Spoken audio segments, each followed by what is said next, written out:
full of mad criminals who don't care. Guzzling beers, we all stare at the out-of-towners. They better break north before we get the 4-pounders and take their face off. The streets is filled with undercovers, homicide chasing brothers. The D's on the roof trying to watch us and knock us and kill the coppers, even come through in helicopters. I drink a little vodka, spark a L and hold a Glock for the fronters. Wanna be ill niggas and spot runners, thinking it can't happen till I trap them and clap them and leave them done. Won't even run about guards, I don't believe in none of that shit. Their facts are backwards.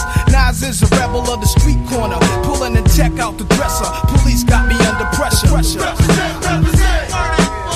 Represent, represent. Represent, represent. Right about now, we're about ready to blow up the spot.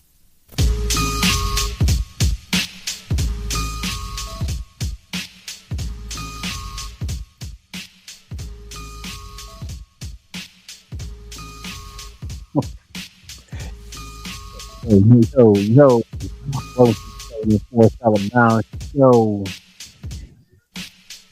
Can y'all actually believe it? We actually did it. We got the NFC South title. Woo, man. Oh, my Lord. Oh, Edge. Man. It's crazy. It's greatness coming in. But we're going to have to come in. We're going to have to talk about some real heavy stuff. We're going to have to talk about some real heavy stuff, man. So without further ado, we got the whole crew in here. We got AC in the building. We got Popping in the building. And he also got me, Edge, from a word Edgewise, also in the building. And we're going to head and we're going to talk about these Panthers and what we got to do to get to where we need to be to in the playoffs. What's wrong, Poppin? Oh, my God. Yo, man, highlight C-Dog.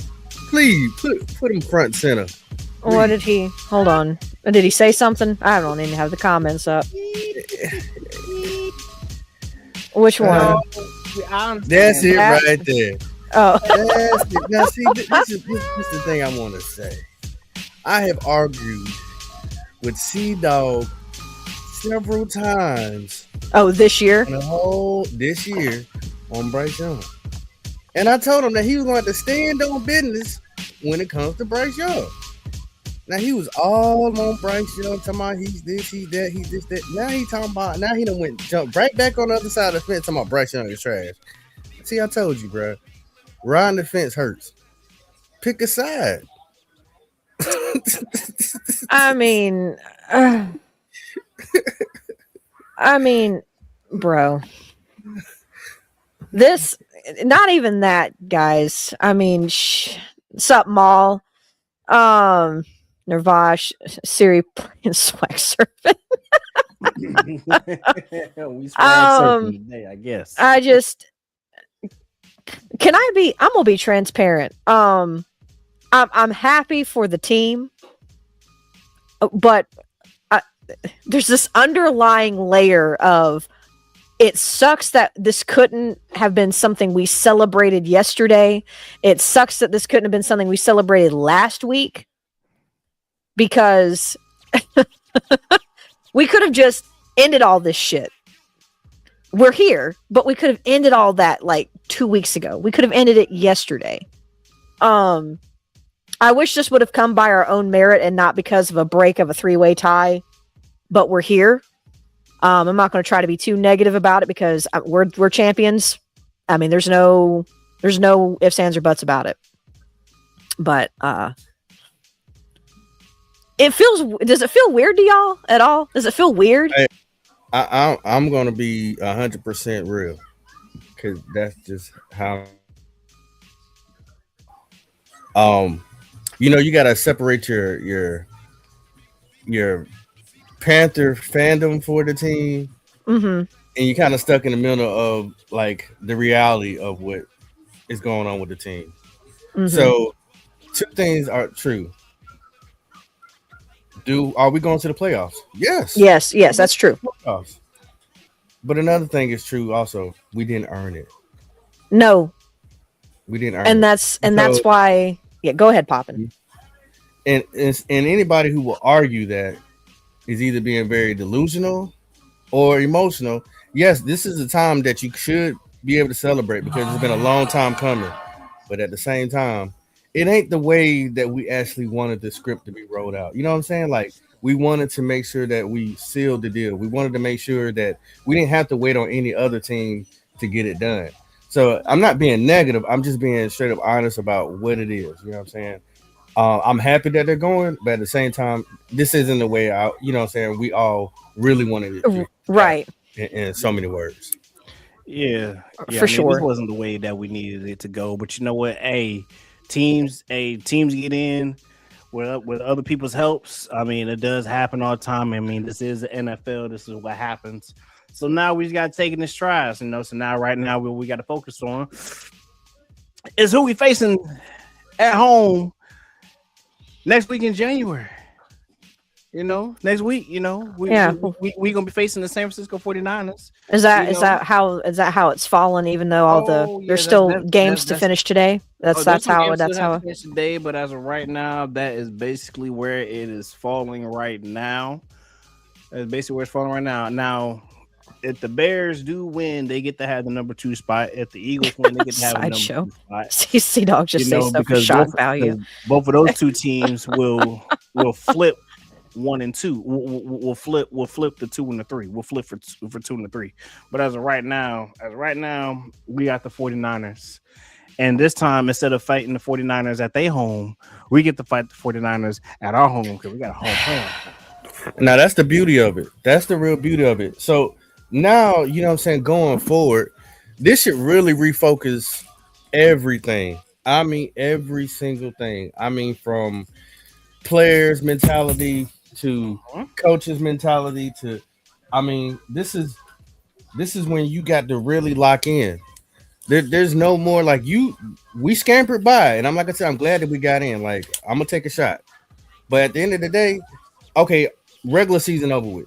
Now it's time to kill because it's either you play or go home. So it's no more second chances. You know, you know that how they say cat got 9 lives. We've had we done used all our lives up, baby. It's time to go get it now. So, I was gonna say, I think we used them up a long time ago, Poppin. I think we've been on we've been borrowing lives at this point.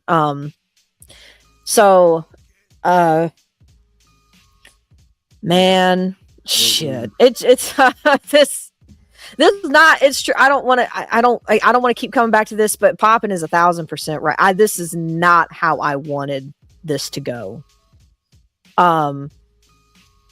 It feels very it feels empty almost. I don't know how else to put it. It just feels like a very empty feeling because we didn't really, I can't say we didn't compete because but it came down to a 3-way tiebreak between 2 teams in the NFC South that were not even in contention for the playoffs at all. That's what makes this so. That's just what makes this so. I guess that's what makes it so empty. It's weird. I know that this happens in divisions, but it's just interesting to also look at this and look at there are going to be NFC teams who have winning records who are not going to go to the playoffs because of their division. And here we are with a losing record. Let me stop. Let me stop. Let me stop. There was on one this afternoon. I ain't gonna lie. Sorry. I don't never want to see us play on a Saturday again. Right. I love watching football with our team playing on Sunday. Yes, sir. I barely watched this game today. I was just tuning in here and there. I gotta watch my team play on Sundays, y'all. What's up, bloody? That's what makes it eventful. Man, we got Bloody Knuckles in the building. How y'all Bloody, been? how you doing, bro? We're just I guess trying to find a way to vibe with the fact that we just won the NFC South without winning the NFC South. How we didn't slip and fall and stumbled our way into the playoffs. We sure did, man. It's just like how you. It's just like when you with that one girl. I got pregnant. Like I don't know how you got pregnant. What did you do? Slip or fall into it? Okay, Edge. That's an interesting It comparison. is. Mm. Yeah. Well, you talking from like I experience or say, something? Like, what's going on, brother? I'm not here to ruin You people's come up with that fun. analogy. You know, I know people out here is excited. I know the state of North Carolina, city of Charlotte, and my state is erratic because we're finally in the playoffs since 2015. So that's in a good 2017. thing. Yeah. Oh, 17. Well, excuse me. They keep Yeah, talking about 17. 2015 like that's the only But existing year, like LSU guys, 2019. But fuck them Yeah, too. yeah. But so yeah. yeah. So who are we? James Madison or Tulane? Well, what we are is we're more recently relevant than any team in our division right now. That's how I look at it. Outside of Tampa, that's a good glass half full kind of way to look at it. Yeah. Saints, you haven't been relevant in years. Atlanta, you haven't been relevant in years, and we still are getting to the playoffs. So we've broken the curse. That's how I look at it. Well, that's a way to stick your chest Well, at least out there and be the proud, playoff sir. curse, I guess. I don't know about the QB curse. The playoff curse. I mean, if you think about it, it's been the same amount of years for us, Atlanta, and the Saints, and the Saints might have been a little longer to even touch the playoffs. Just stick in the playoffs. I know a Saints fan don't want to hit it, so he got his franchise. So they've been out, so they don't. He don't care. In his mind, they win the division next year, and they actually won the division once they beat us twice. So in his mind, it sounds like a Cowboys fan. All you do is laugh at them, pray for them. Well, let's go ahead and get to some of these. We've been looking at comments. I don't know where you've been. But right down here, guys, the big picture is that we're in the playoffs. That's how the game of football works. Sometimes we get to play at home, and we won the games we had to win. We have to. You're gonna have to. Sometimes it's ugly, and it's true. It is, but it feels like some of this has been ugly for a while this season. That's how we play ball. Accept the win and hope for the best. We're in the playoffs because we won the games we had to win. Don't care how we win or don't care how we get in. In a sense, I don't care, but it's still. I care. I'm not going to lie. I care. I want to earn the way in the right way and sew this stuff up. But, not everybody gets that opportunity. So we just had to wait. Hey, kitty. Extra 3 weeks. Hey, Miss Kitty. There's another way of looking at it too. Ray, hey, Pavonius. We can also say that the culture is changing, right? That now these guys have something to push themselves forward for next year, because them going to the playoffs. This is a very young team, very very young team. They haven't been in that situation yet. Derrick Brown's been here how long? J.C. Horn's been here how long?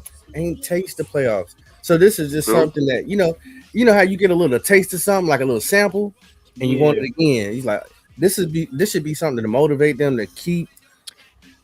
Go ahead and say keep pounding. Go ahead and say keep pounding. Yeah. Rise up and keep pounding. Oh Lord. Rise up and no. I don't know if I want to tie that flag just yet. Yeah, keep pounding. But no, I can agree with that, but I don't want to sit here and say that I hope this carries over into next year, because we've seen how we thought that was going to go earlier this year. But we'll just have to see.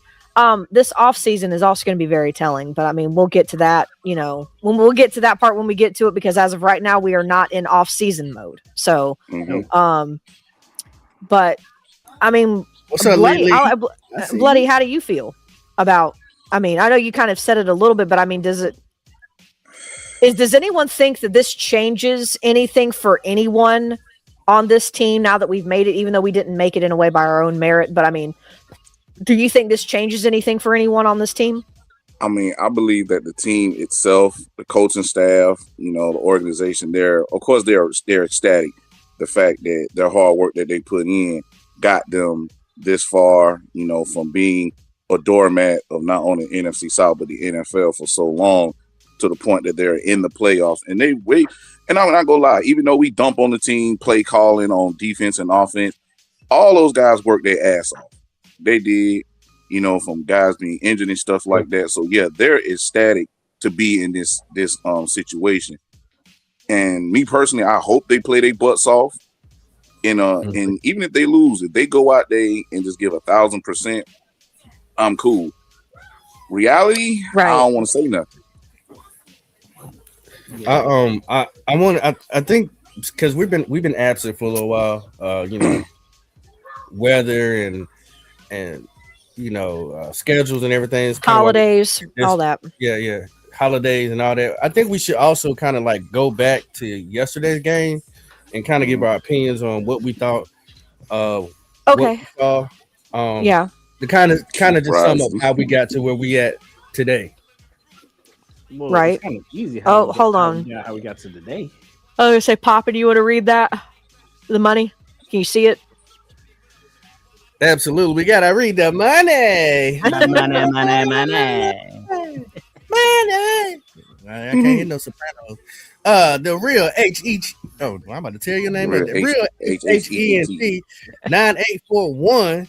Boy, that sounds like a prison number. Anywho, Okay.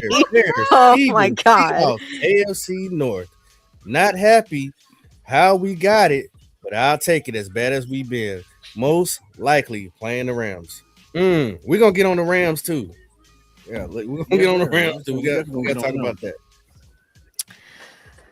I mean, so that's the schedule. You said that's what we're gonna end up with. Because I think they're number 3 in their division, so I think we should play first. Hey, think it like this, Claire. We beat them once in our building. We can beat them again in our building. Oh Lord, I mean, I don't know how true that is. Because as much as people want to say it, it's always any given Sunday. So, this is true. But, Poppin, you said you wanted to talk about the game yesterday. Who wants to start? Because I had to watch a condensed version of at least like the first half because I was taking care of some family stuff. I mean, if anybody wants to start, well, I'll go real quick. Okay. Oh, go ahead. Go ahead. I've been talking. Go ahead. So basically, what I got, because I didn't watch the game, but I did listen to the XM version of it with Luke Kuechly and everything like that. And what I got summarized is this: the team was playing in the rain just as much as Tampa Bay was, and we had a chance to win it, and we didn't. But man, them play calls that the refs threw out there, it was bad. It was really, really bad. I mean, Luke Kuechly, he did not agree with some of those penalties that went against us. He 100% didn't agree at all. And I had to go back and actually watch some of it because I watched the play calls that they brought up, and that offensive pass interference on Ted. Come on, Ted ran 3 yards, swim moved the defender around him at 3 yards when he got that 5-yard window to fucking fight with, beat his guy, caught the ball, and he gets caught for offensive pass interference. And when can we now start ripping guys' helmets off and not get a flag for it? So when does that have been a rule now? Because last thing I remember is that when a helmet gets ripped off, whoever rips the helmet off, that's an automatic 15-yard penalty. That's what I remember. Because the last time someone's helmet got ripped off, somebody got hit with that helmet, and then a fight broke out, and then somebody lost some money and got kicked out the rest of the season. That's the last thing I remember when a helmet got ripped off. So when are we allowed to rip helmets off now? I can't even answer that. I seen the game. In the first half of it, it was very sloppy on both sides. A lot of fumbles. Well, hell, the weather was sloppy. Shit. It was. Even though the Bucks, they were able to move the ball a lot better than us in the first half because I guess they're more used to it. We hung around the best way we could. It was an egregious swing pass that was called for some reason, but it is what it is. Then when I think Rico caught it, and they talking about the ball was like went out of bounds or something like that, some crazy stupid ass call. God, After the second half, they said that Nick Scott tripped one of the I think the tight end for the Bucks, even though he did tripped not. over his own foot. Yeah, That was freaking- egregious call. Tedero McMillan, like Edge was saying, he was actually being a physical receiver, just move bro out the way to get to his spot on time as he was supposed to. That was an egregious call. I mean, even like, and just like Ed said, even with bro snatching, Tommy Tremble's helmet off, that should have been called. Like, but I knew how the game was going. I thought that it was going to be a dramatic comeback for us. That's what I was thinking, how the game was going to go. But I guess they wanted it to be the three-way tie that we got right now.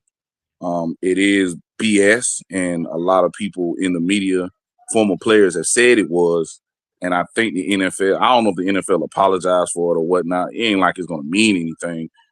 But stuff like that, they really need to not only investigate, but get its own set of league referees. All this part-time stuff with these guys is utterly ridiculous. They dictating the game more than the coaches and the players are, and that's not the fabric of how football should be played. My honest opinion. Just for those of you that know, because I'm not an avid basketball person here, but does the NBA have full-time referees? Yes. They're full-time referees. They're not part-time. I mean, it can't be a money thing. Is it really a money thing as to why they won't just have full-time refs? Some of it has to be with the money. Other times it's not. I mean, that's fucking crazy. I mean, Poppin, do you want to go ahead and go? Because I mean, what I have to say is just gonna be extremely brief. Yeah, I'll let you go. Go ahead. Okay. So here's my thing. The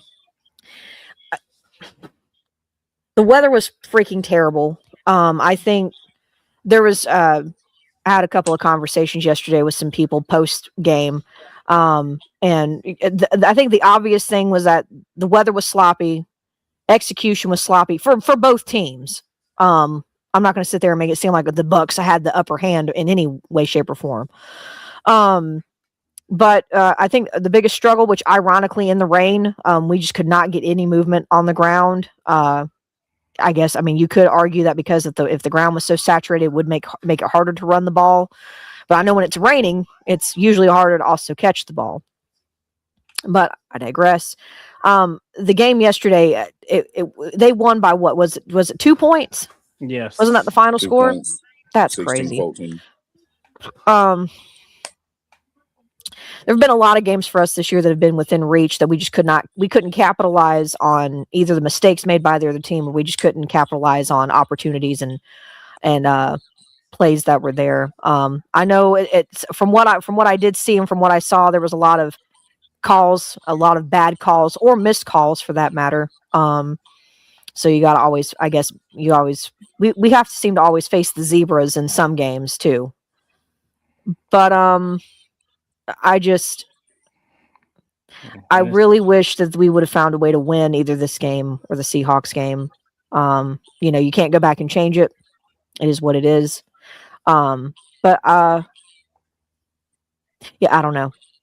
The game yesterday just to me was just it didn't. I can't say it looked as bad as the Seahawks game because obviously there was more yards. I think we accrued more yards in this last game than the Seahawks game. But either way, both games to me, in my opinion, both games, and with how everything was played for the most part, especially I hate to bring up the offense solely, but the offense especially, there was just not a lot of the football that was being played, ugly or not. It just felt like there was just not that sense of urgency or sense of understanding of the ramifications of what these games meant. And maybe obviously they felt they were important, but it was just the way that the football was executed, like the football that was being played and executed on both those games. It just didn't feel like a team trying to make the playoffs. I know that sounds shitty to say, but it just didn't look that way. So, I mean, that's all I have to say about it. The missed calls and the bad calls that were called, I mean, they suck, but anyway, go ahead, Poppin, before I get being told I'm a negative Nancy. Yeah, I mean, we got to play better. Referees are pretty ass. Yeah. I really think that the NFL is going to come down hard on them and come up with some type of situations where that can't happen. I feel like you should hit their pockets. I believe they make over $30,000 a year. Um, Hit them in their pockets. I mean, some of the stuff they seem like they didn't even know how to call. They didn't even know football. Like, just seemed like a job. But you know what was so funny about that? Why did I see? And I posted this in the Discord. If any of y'all want to join, why did I see in the Discord that I posted? Good old Mike Evans signing a his signature, his John Hancock for a referee. Don't that sound suspicious? I thought they weren't allowed to do that. Isn't there? No, Isn't there yeah. something? No, I'm saying I could have sworn that there was a thing that said that they weren't allowed to do that. I thought that a couple years ago that there was something similar, like this that happened, and it was caught, and there was like a whole. I thought there was like a big deal about the fact that that was seen, and it was Right. like, hey, you can't be because of how not only because of how it looks, but what is Rocky? If y'all Panthers just show out for the AFC for the NFC South. I said AFC. Sorry. Well, Rocky, Rocky Dennis, man, we gonna try, brother. We really gonna try, but I'm gonna tell you right now, it 250K. Oh my just depends lord! how it goes, man. Wait, is it depends on how it 205 or goes. 250? Because I see where that's put in there, and then red also says it's 250. Either way, that's a lot of money for part time. It's 200K. I bet you find them like you find them NFL players. They'll stop making them stupid calls because I mean, that is clearly. Trust me, y'all get hit 30,000 a piece.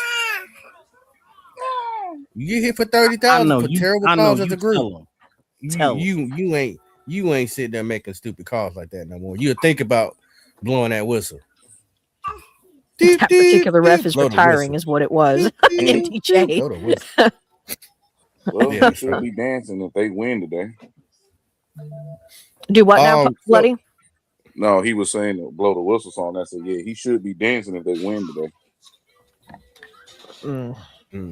But yeah, so I got a question for y'all. Okay. Did we drop the link? I'm not sure we dropped the link. I think we did.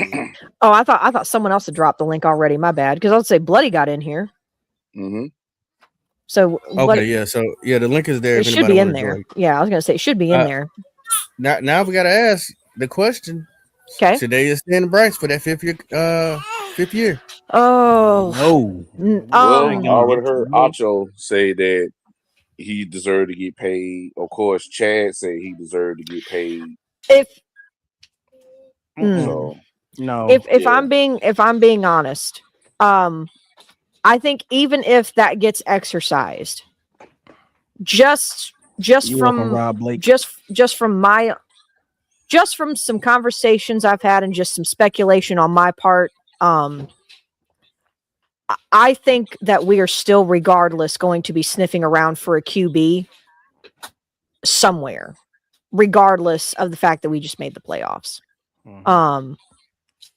Because I think making the playoffs, I don't think making the playoffs and then Bryce's fifth-year option being exercised or not, I actually personally do not think that they go hand in hand. I don't think one correlates to the other at all. But I think if it does happen, we're still going to be sniffing around for a QB. In some way, shape, or form. How serious are we about it? As far as to what degree are we going to be sniffing? I don't know. But something just tells me that we are probably still going to be sniffing around for a QB. I just don't. I don't know how you look at everything that has gone on with just him specifically, statistic wise, and how he's played, regardless of the team. Don't look at the team. If we're just talking about Bryce, I don't see how you move forward with saying that he is our answer. There's just too many other things that are going to be weighed in that balance outside of the team making the playoffs with him as the starting quarterback. There's a lot of other things that are going to get looked at by people within the organization. if you exercise it, you're still going to be looking for, I think you still look at another QB option either way. But in my opinion, I don't think you exercise it because it's a lot of money for 1 year to potentially still end up not signing him again afterwards. Yeah, I look at it like 2 years because he's still gonna play on his fourth, and then he's gonna play on his that fifth year gives him another year. But we got some money out there. Money. Jermaine JP Shepard with the $2 said no fifth year option. Okay, No fifth year option. Don't want to spend no money. And on and I went, hey, Red. Hey, AC. Red. Congratulations, poppin' bloody. Hey, Red. We Hey, Red, we We appreciate couldn't that do it without we you should be thanking you apparently. and again. So, Why Red ain't do shit? On a very, they thank you, took Papa. care of the Tell him Bucks again. On for a us, very and they serious took note, care of the Saints for us. I was praying. Now, don't think I wasn't praying for y'all for us to win today. But listen, on a very serious note, y'all know I come up all the time talking my noise. I got a New Year's resolution, so I don't want to say it's my typical New Year's resolution, but I normally start this way and then fail. So let me get this out the way. But I promise my wife I'm not failing this year. I'm not striving for perfection. I'm striving for improvement. So this ain't for everybody else. Some people don't feel this way. But one of my things is exercising greater control. That's in a lot of areas of my life. One of them is cursing. So y'all might not hear me curse that much today. Let me say Happy New Year's. I feel like y'all are family to me. Even though we battle. But I thought it would be inappropriate for me to not take the time, hit the link, and say congratulations to the Panthers. Y'all are, no matter how it occurred. And I'm gonna tell you something as a Falcon fan, you wouldn't be able to tell me nothing if we got in because y'all beat the Buccaneers or the Saints. So I'm just keeping it real with y'all. Y'all are the winners of the division, and that banner is going to Charlotte. So don't get like that and be down on yourself, man. Y'all are the division champions, and that's an envied position to be in. Congratulations.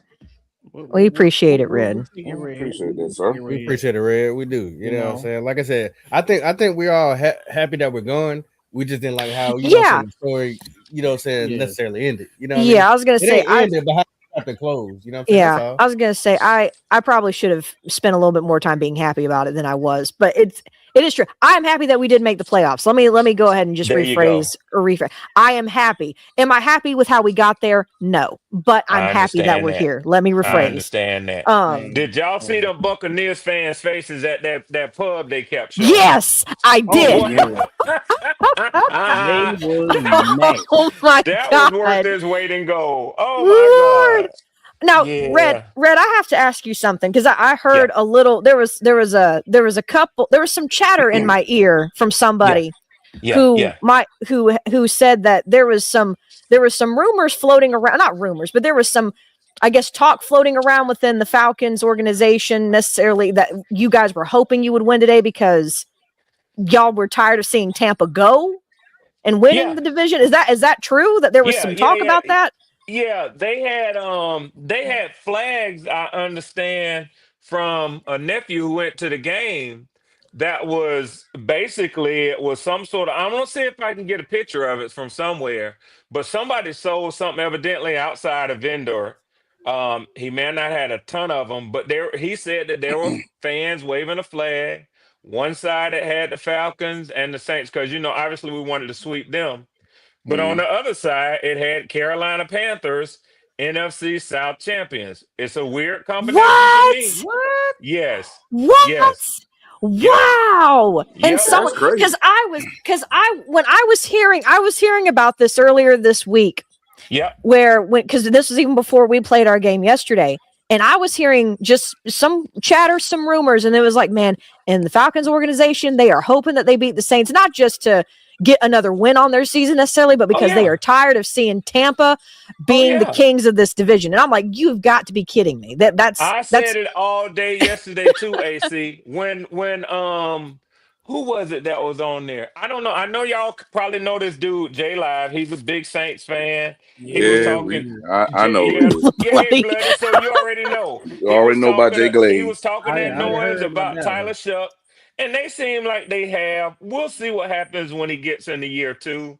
Teams get film on him and things change. But I'm going to keep it 100.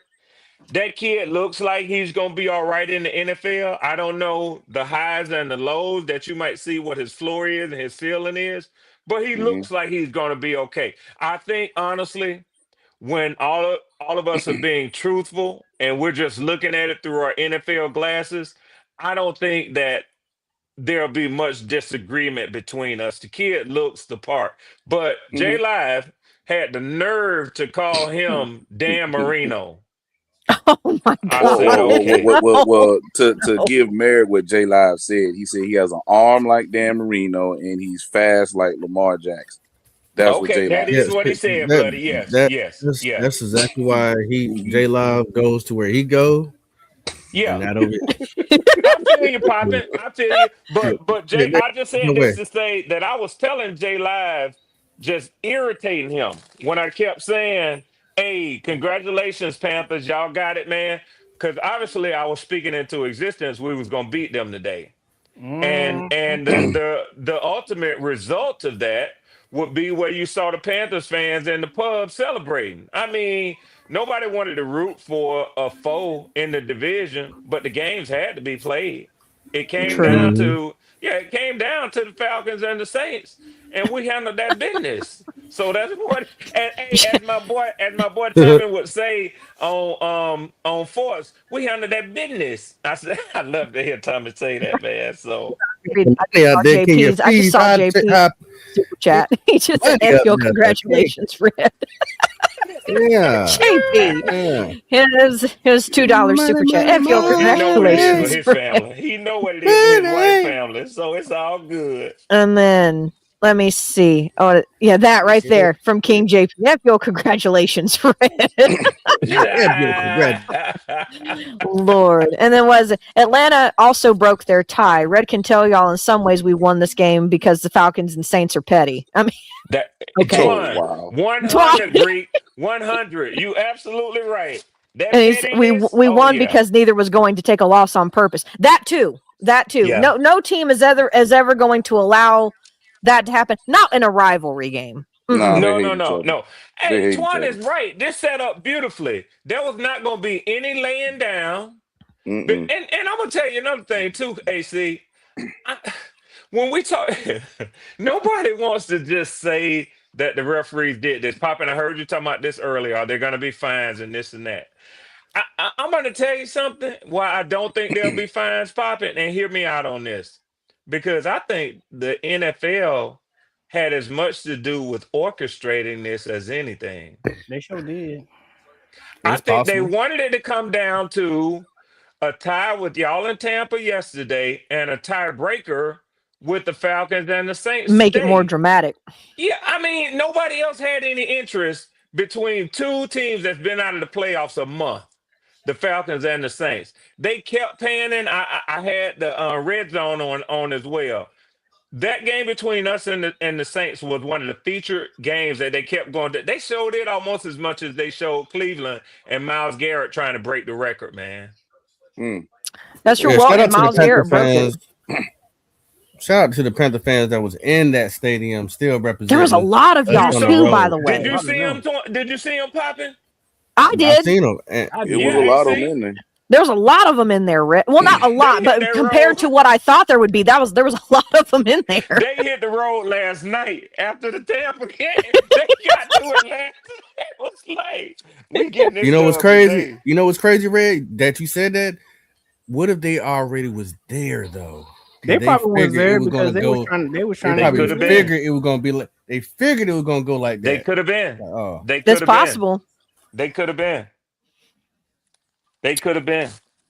Hey, we got a question from oh Lord. Oh, well, the chat's going freaking hold on. Oh my god. Why did that go so yeah. quickly? So, Because and we he's ain't paying highlighting it. very, We very ain't Yeah. fast, paying this. very, very That's fast. why. So your That's why fingers it's going now. crazy. Wow. Oh my God, Greek. fourth most watched game of the year. Oh, I'm trying to tell that the NFL knew what they was doing.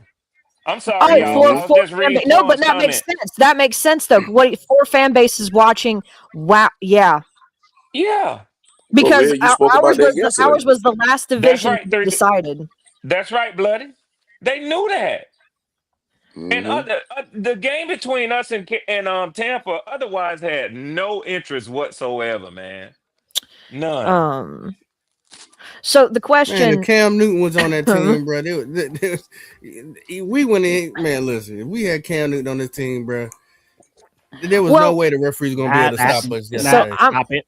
I'm Don't gonna Ain't no I'm way. gonna pose a stop, question stop, in a minute. stop, But stop it. Look at I, Saint. Stop but talking. I want to Stop ask. talking common sense. Okay, hey, Stop hey, talking common sense. we've got someone in the chat asking us a question. Jesus Christ. The question is from Free Shooter, and it says, "What positions would you draft in the first round?" Mm. I know we're talking off season already. We're a little bit ahead of ourselves for the first time in 10 years, but we're being asked. What? So Shouldn't it be So linebacker? for me, I seen a lot of Derrick Brown getting pulled off to the side during the season. I want to continue to have that type of force. So if Peter Woods is there Oh yeah, he's a at our dog. pick, nothing changes. Yeah, I You hope can y'all also don't get have Peter both of them. Woods. Yes, you do. Yeah. No, I Put say I Peter hope y'all Woods don't get beside. him. Yes, I say I you hope do. y'all don't get Yeah, him. yes. Well, if we go by If Shit. how we Peter Woods usually be there, and drafting, Panthers don't get Tigers. They go to Atlanta. So I don't care. This might change. If Peter Woods is there, go get him, and then go get your linebacker second round. I was gonna say, there are like literally there's so many different positions though where I could say you could go with that first round pick. Yeah. D tackle is definitely something I've considered. I'm almost leaning more linebacker edge rusher in that with that first pick. And y'all, I can't believe I'm about to say this. Depending on how our QB situation ends up, because there's a couple other people that that I'll call into question on a different show that I don't think they're either going to be given one last final shot or they're just not going to be here next year either. Mhm. Do not be shocked because, like it or not, our defense did a lot better this year than our offense. You can go look at the statistics and you'll see it. It's true. They did. I could also see, as crazy as it sounds, I could also see where our first pick, even though it's going to be a later pick, could be quarterback or it could be another weapon or an offensive lineman. I'm just putting it out Now there. you talk about a hot take. You talking about in the first round? Yes. You know why? Eh, You eh, know why? Eds, don't take this. Agree with Eds, don't AC. take. Eds, don't take this the wrong way. Claire, I'll kiss you in the mouth. We take the quarterback in the first round. And I'm gonna tell you where I agree and I disagree for y'all. Go ahead, Ray, because go ahead. I think that where y'all gonna be picking now that you're in the playoffs, you know it's gonna be after what pick 22. Is it? Will it have to be? Oh, I'm sorry, man. Will it have to be after pick 22? It's gonna be 22 or later, right? Yeah. Right. Okay, Well, somewhere around I in don't know. there. Will it be? Well, because it's 14 teams, they're 32, so Okay. that's what pick 18 or later. Okay. No, we be picking at 21. Okay, currently Oh, wow. 21. Okay, yeah, go ahead. Go ahead, Ray, with what you're going to say. Go ahead. So what I was going to say is, I agree with you, AC. I think that it all becomes about the value when you get to that point. Unfortunately, Pop, I think Peter Woods will long be gone by the Yes. time y'all draft there. I don't know, AC, from what I've seen this year, if the value is there on a quarterback. All right. Well, that's where it gets interesting. But I also, as much as I would not want to go offense, my point to what I was saying though is I would also not be shocked if offense is what is selected with that first overall pick because we're not first overall, but first round pick because our offense, y'all, not necessarily in rushing, but definitely in passing. The defense is way ahead of your and it offense. wasn't supposed to be that way, guys. It was not supposed to be that way. What I heard a lot of yesterday, and I think, and I'm not trying to wade into this argument because I know y'all have it often in your fan base, but Xavier Leggett, Mm-mm. he ain't complimenting. Whether you like Bryce Young or not, I watched that kid, man, and I think that there's obvious talent there. But y'all are a playoff team now. You're gonna hear that every time you hear commentary about y'all going into next season. The Mm-hmm. playoff Carolina Panthers, are they gonna return to the playoffs? No matter how deep y'all go this year, that'll be the question. And I Mm-hmm. don't think that Leggett benefits y'all in that. I mean, Coker has supplanted him clearly as the number two receiver. Clearly, it ain't even. Well, It's no discussion in yeah. my mind from what I've seen with that kid Jalen Coker. Mm-hmm. It's clearly y'all's number two. Now, whether you feel like you can sort of bring Jimmy Horn up to be that third very serious threat, or do you go in there? And that's why I said value AC, because if one of these top wide receivers slip and it's somebody who was talked about as a Well, top 10 and you're picking at 21, I I think you have to take them. I don't well, and I don't disagree either, Red. Money. Yes, sir. JP, we go wide receiver in the first round again, and I'm choking somebody the fuck out the front office. Freightliner. So here's my thing. Again, the That was QB Red Prom situation song right there. Yes, sir. the QB situation is kind of what is weighing a lot of this in this weird balance of not knowing what they would do offensively. But I mean, with as far down, definitely we are definitely trading up for Carnell Tate, Nervash. No, we're not. Right. We are not trading up for a no. Stop. Right. That will take too much to go get a wide receiver. No, man. to go That's get a wide. Julio Jones We're type. not. Now, trade. We're I not. will We're say not trading this. up. Not that. We're not trading up. Period. Well, we're not- now this is an nah, interesting nobody. thought because I've had conversations with JP, and I know I've had conversations with Edge about this kid who's going to be probably in that back half of the draft. But Mhm. I mean, we also haven't had a great dynamic tight end. Now, hang in here with me. We haven't had a great dynamic tight end since Greg. Okay. So, what about Kenyon Sadiq? Oh my God. I'm cool with Coming that that. boy from Oregon. Yes. Yes. Hey, but I do He's the like- truth, AC. He's And the he's truth. in that 20 range. He's in that Yeah. pick 20 something. I'm just saying. I'm not. I have seen him mock to y'all many times. Edge has too. He saw it on Yep. Tankathon earlier Yep. earlier this Tankathon. week or Yep, earlier Edge. this weekend. Yep, I Edge. still Yep. did. Hey, but I do like We but need I to do draft a like- ref. Yeah, that's what I was gonna say. I That do might like be true. Rob Lake's pick. Yeah, we need to draft a ref. Hey, bro. Hey, look. Yeah, we definitely need to draft a ref, man. We need to draft a referee. He's gonna be on our sides because That might be the comment of the day right there. There might What, be. need to draft a ref? in their back pockets. Why can't we have referees in our back pockets? You know Yes, what I'm sir. saying? Yes, know what sir. I'm saying? Yes, now, sir. Casey Zaire, Concepcion's a little small. I'm a fan of Casey yeah. Concepcion, but we Me already too, got Bloody. that. Well, with Jalen he Coker. won't be, and he'll still be there after the first round, y'all. I haven't Yeah. seen him go in the first round either. Yeah. No. Now that could change because I know bowl games. If he's a senior, the Senior Bowl, and He's a junior. he's a junior. Combine. Okay, so Mhm. the combine, all that will can improve and fall everybody's draft stock. So I mean, or improve and drop Y'all everybody's leave draft him stock. alone. So I got my eyes on that kid. Pause. well, I like Yeah, KC but yeah. Concepcion too, but I right now he's not. He has not yet, unless it's somebody who has just wanted to reach for him in a mock. I have not seen him go in the first round. And see, so AC, we don't have a first round, so I'm hoping that he does make it down into the second round. mhm. He will. He not going. I think he'll go in the second. I honestly, if they go by what Claire said, they draft a quarterback. They definitely getting rid of Excel. Yeah, that popping, you're hitting this. You know what There's a I'm saying? whole other conversation to be had about this, and I didn't want to have this conversation going into the playoffs because popping, you are going in the direction of a conversation I want to Well, I have. know exactly You have who no y'all clue. gonna talk about too. Well, y'all- I know y'all exactly stay who y'all gonna tuned. talk about too. Yeah, well, Y'all because stay well, tuned. Poppin, you and I still have to get together to do our. Well, I guess we can we can start Denzel getting Brown? ready for it. But Would y'all be afraid of the Chambliss underrated and the based on his overlooked. size? Would y'all be afraid of Chambliss Having Trinidad? Bryce and yes, and a No. smaller quarterback, would you be afraid Afraid? of him?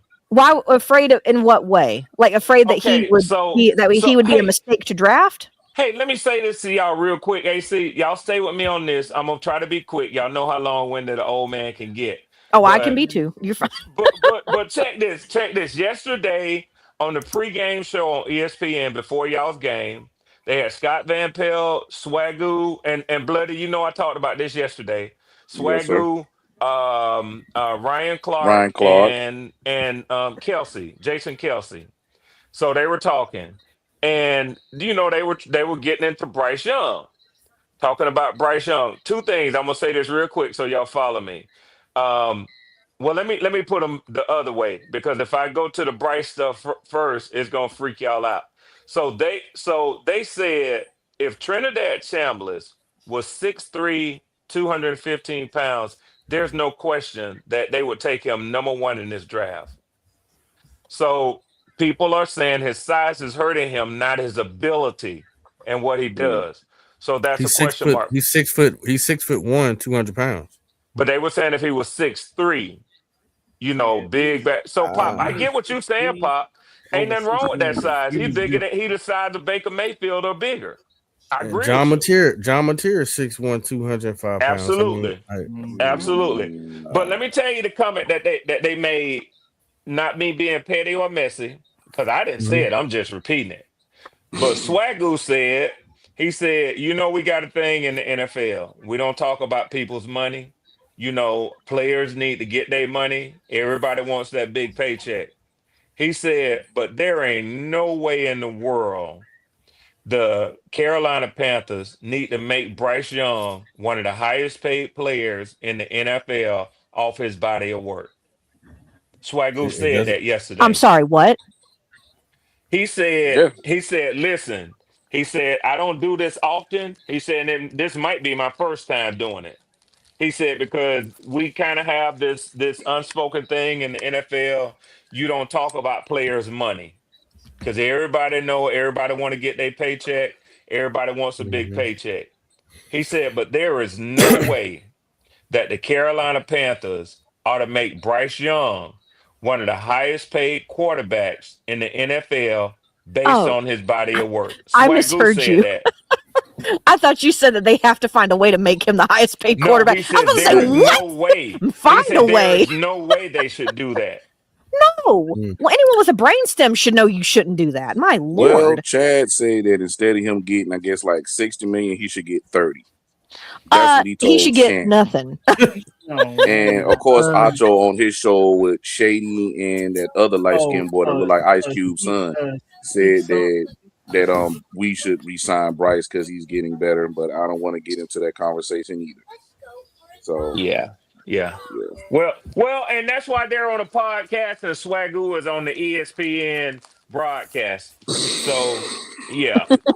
And hey, I'm not knocking their podcast. I ain't knocking that. They're very popular. They doing their Oh thing. wow. It's Wow. a podcast. I know exactly what you're talking Yeah, about. but it ain't ESPN pregame show. I'm sorry. Man, It used to a be. hell of an uppercut there. Yeah, I hate to do that to them, but it ain't NFL Live now. Let's keep it real. This is true.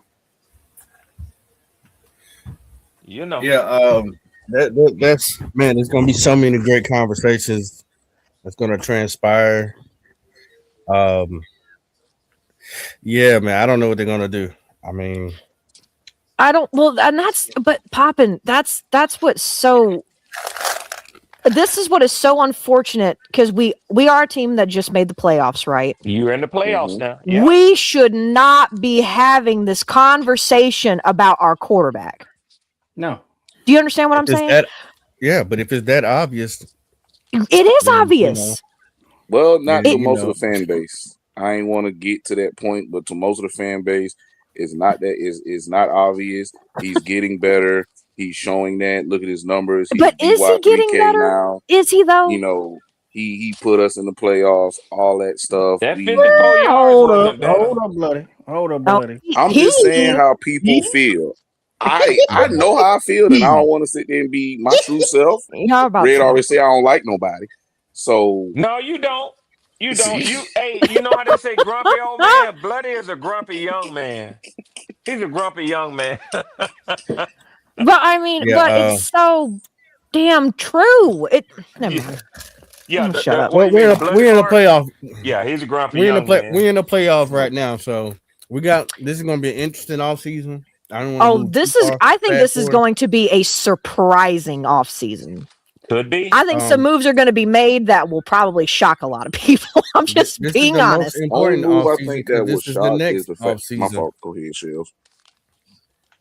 Go Yeah, ahead, this Papa. is the most important offseason because this is the next offseason. And That's right. When you get to the playoffs, you're right. yeah, it You're is what right. it is. So let's move. I want to kind of move it forward. Yeah, go for it. Go for it. I got a sidetrack. Go for it. It was a good side. It was a good sidetrack. It was. Are we worried about the Rams? I thought we were playing the 49ers. I'm confused. Who are we playing? Well, if the Rams win, we play them. But since the Rams lost, we're gonna play the 49ers. Currently, it's the 49ers, but the Rams can take the 5 spot if they win. Yeah. So, but they're playing the Cardinals. So you think they're not going to win? Yeah, the Rams are playing the Cardinals. And they playing their starters too. Uh-oh, we got some money. Yep. JP. Ow! Money. No, they don't. Oh my god. JP, we resigned Bryce. I'm a slap my mama, and that. Don't you do that. Don't you do that, JP. Don't you do You're that. going straight to jail. You going straight to jail. Do not collect $200. Going to hell. Yeah. And both He going to hell. Both popping. Yeah, you're right. Yeah. Lord, Don't you do that's that, hilarious. JP. Don't you do that?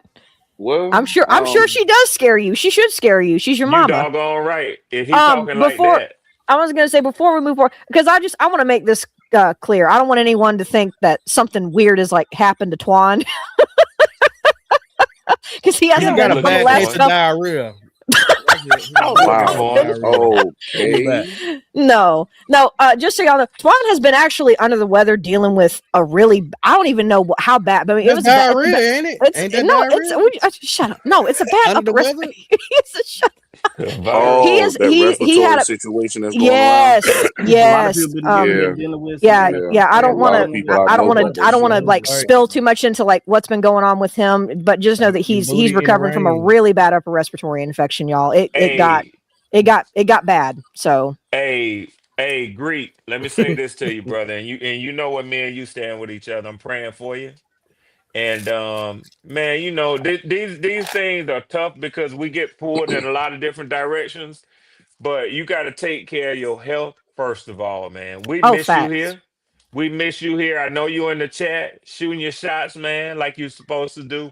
But man, you getting prayers, man. Know that, Greek. And you know, I told Twan once before, AC. It just quickly, I'm gonna say this: that one of the things that impressed me so much when he would take time out when somebody was dealing with a death in their family or serious illness, he would bring the tone way down, no matter where the show was, how much it was intense, and what was going back and forth.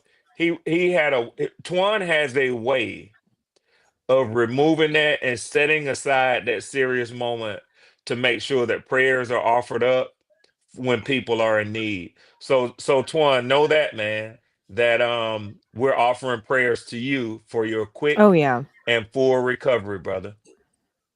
Yes, and for it to be definitely quick because you've been ill for I won't say a while, but too long in a way because I know you've been dealing with that for at least a week, if not longer. And it's not getting better. Right, so man.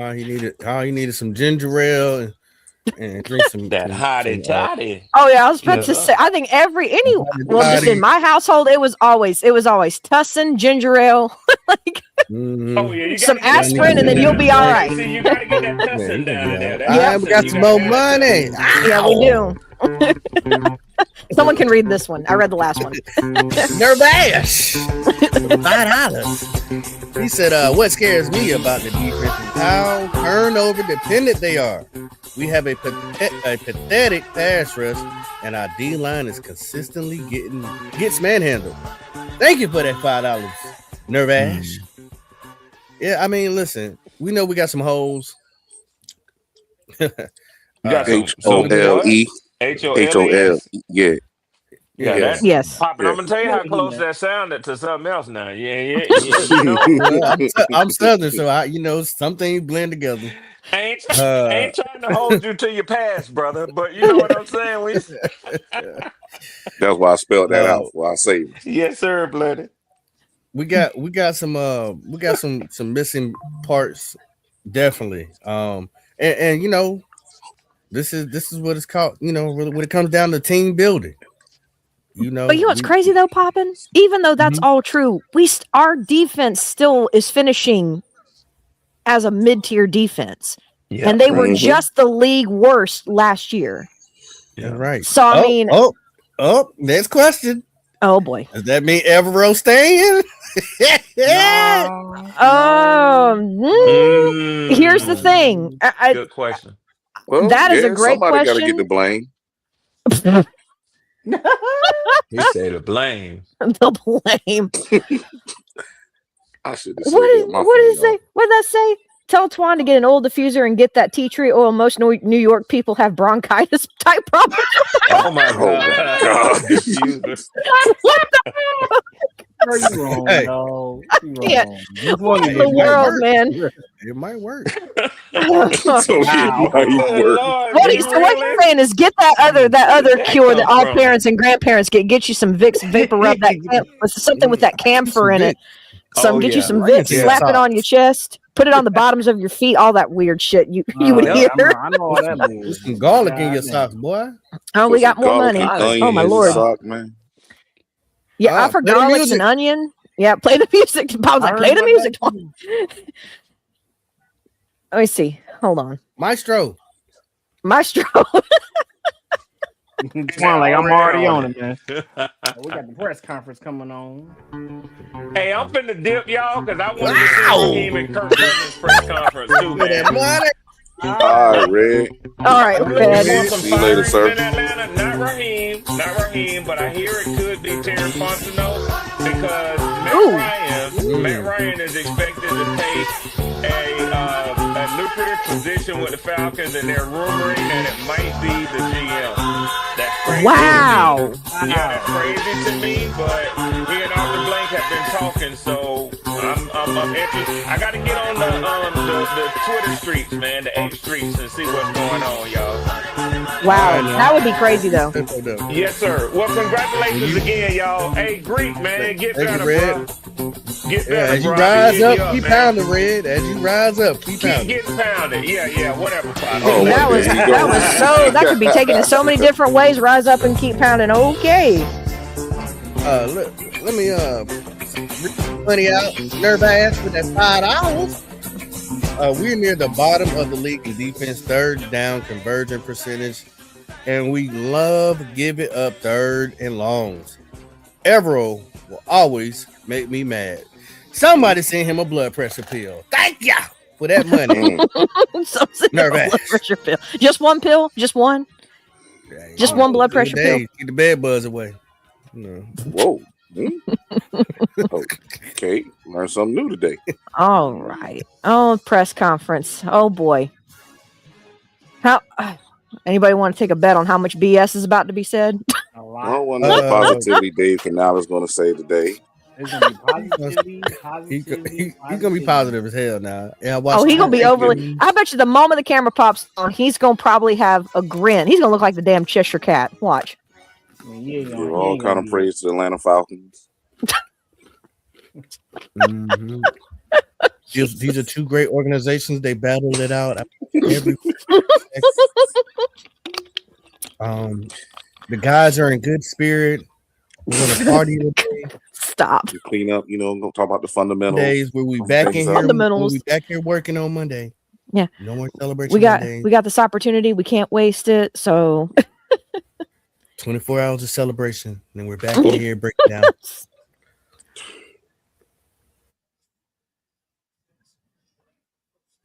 Yeah. So wait. The Evero thing. My gut feeling is I don't think he's going nowhere. Oh, Oh, look at that! Look at that big old Ah, look at that big ass that's the smile, same. boy. I said that's the Already. same outfit press from yesterday. conference Ain't on the phone. Is it over?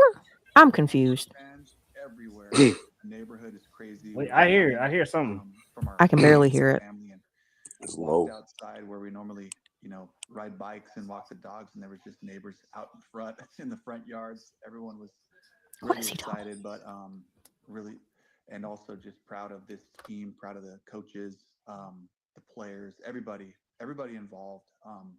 It took the whole season. It took 17 games, capturing opportunities.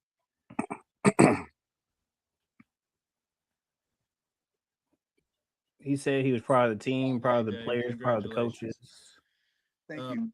I have just two quick ones. One you sort of answered there. I just wanted a little more detail about, where you watched it, if you were glued to every second of it, and so on. And I have one follow up.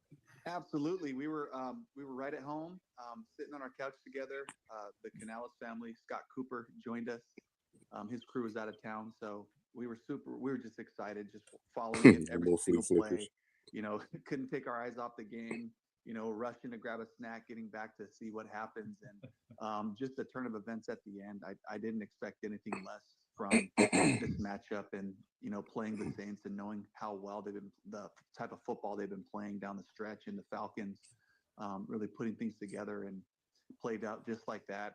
One little side funny story: my brother called me after the interception, the D. Alfred interception, and he's like, he's ready to celebrate, and I was like, call me back. I was like, this ain't over. This is if I'm on the other side, I'm thinking we got a shot here. Let's go down and get the first points, onside kick, and see what we can do. So got back. I got kind of pissed at him, but it was but it was amazing. We all yelled like crazy, and just really, really fortunate and proud.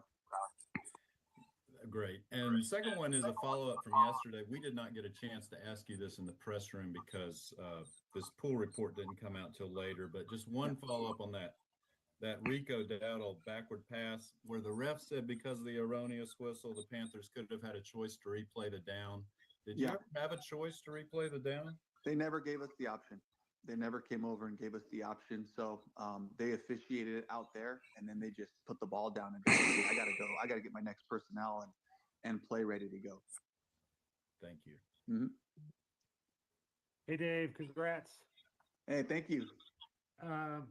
Curious, just what you think this opportunity means for you, the program, and specifically Bryce.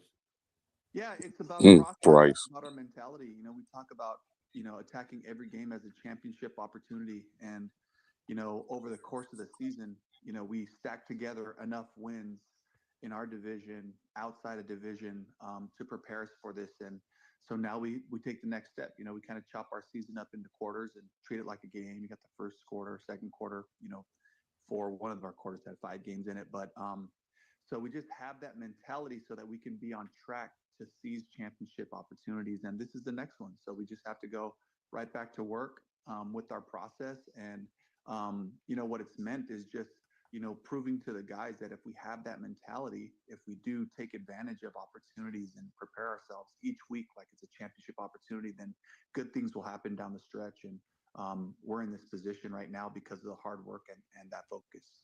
And then quickly, you guys, and you've only been here 2 years. You guys stood pat at the deadline. It almost feels like you're getting here maybe a year earlier than you guys anticipated. How would you address that? And do you think that's accurate? I can never approach any season going into it without the mentality that we're going to try to win the first championship first. And regardless of what it may feel like, or, for me as the head coach, as I'm asking the guys to give me everything they have and how hard they play, how hard they practice, what they put their bodies and minds through. It can't be anything less than the pursuit of that first championship. And that's got to be the mentality and the work that goes into it. So I don't speak to them any other way. I respect the work that goes into it as far as the staff goes and everything else. For me, there's no forecasting. We have to be right now. It has to be this game. This is everything. These are opportunities, beyond just the implications of trying to win the division, but for each individual player, their careers and opportunities. We have to regard every moment. It's too hard and it's too special to not treat it that way. Steve Reed, followed by Mike Kay. Hey, Dave, congratulations, first of all. Thank you. I'm just curious, have you heard from David Tepper? You know, he purchased the team in 2018. He's been through, you know, a 7-year drought. I'm just curious, did you talk to him? Did you get a phone call from him? And I imagine he would be pretty excited about everything. Yes, we had a brief phone call. You know, between the two of us, our phones are getting blown up a lot. And, you know, when he answered the phone, I said, "Is this the owner of the NFC South champion Panthers?"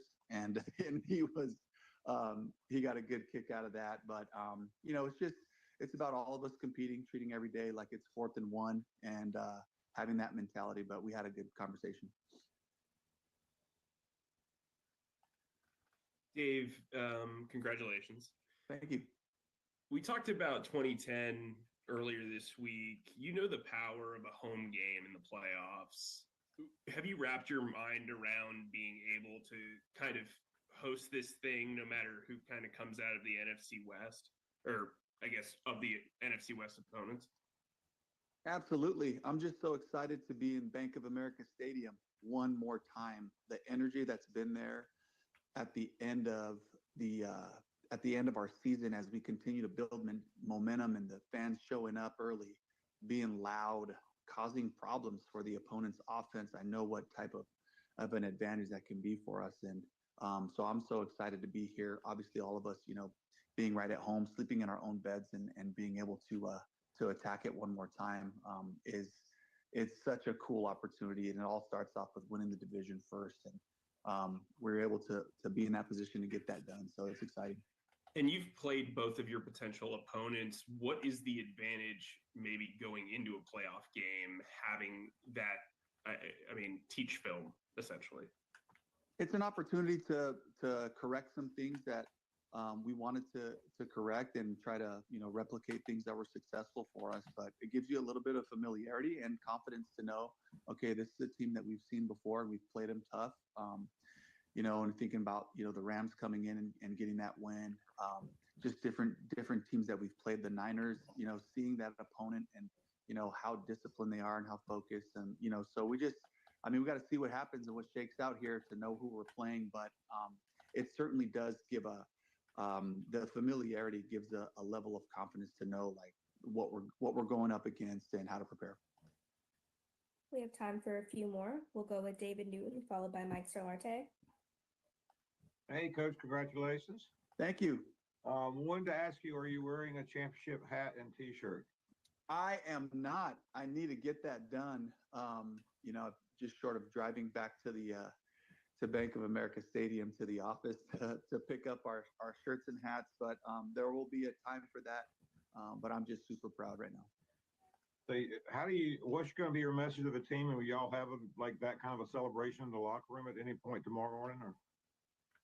No, tomorrow's going to be a full-on game plan prep day for the staff. The guys will come in and move their bodies and do some things like that. But we'll go right back to work when they get back. What was the most anxious moment for you today? Oh, certainly the onside kick and really the series before the series of the interception. You know, when the Saints were moving the ball really effectively down there and the interception was huge, but there's still time on the clock. And then, of course, he goes down and, you know, Tyler Shuck does a great job getting them down there and launching the ball into the end zone for that go-ahead touchdown, you know. So, there are a bunch of moments all the way through it. But what a great game. What a great, you know, competitive moment for those guys. How much does it take the sting out of what happened yesterday? And do you tell the players now anything can happen, or what is your message? Championship opportunity right in front of us. How long can we keep that statement true? That was my message to the group over a month ago. 1-0 with a chance to win the division. That's got to be our focus 1 week at a time. And we won one, we lost one, but we did enough to put ourselves in this position. And so here we go. We got another week. We get to hang around with each other. We love working together. We love being on the grass. You know, that type of an environment. And that was my message last week, guys. Like, let's go get this win so we can do this again another week. We're having way too much fun. And we didn't get that done yesterday. But here we are with everything in front of us, and everybody's record is obsolete now. It's all 0-0, and we got the 1-0 mentality with a chance for a championship, and here we are. Appreciate it. Thank you. Mhm. Coach, congratulations. Mike Solarte here with Spectrum News One.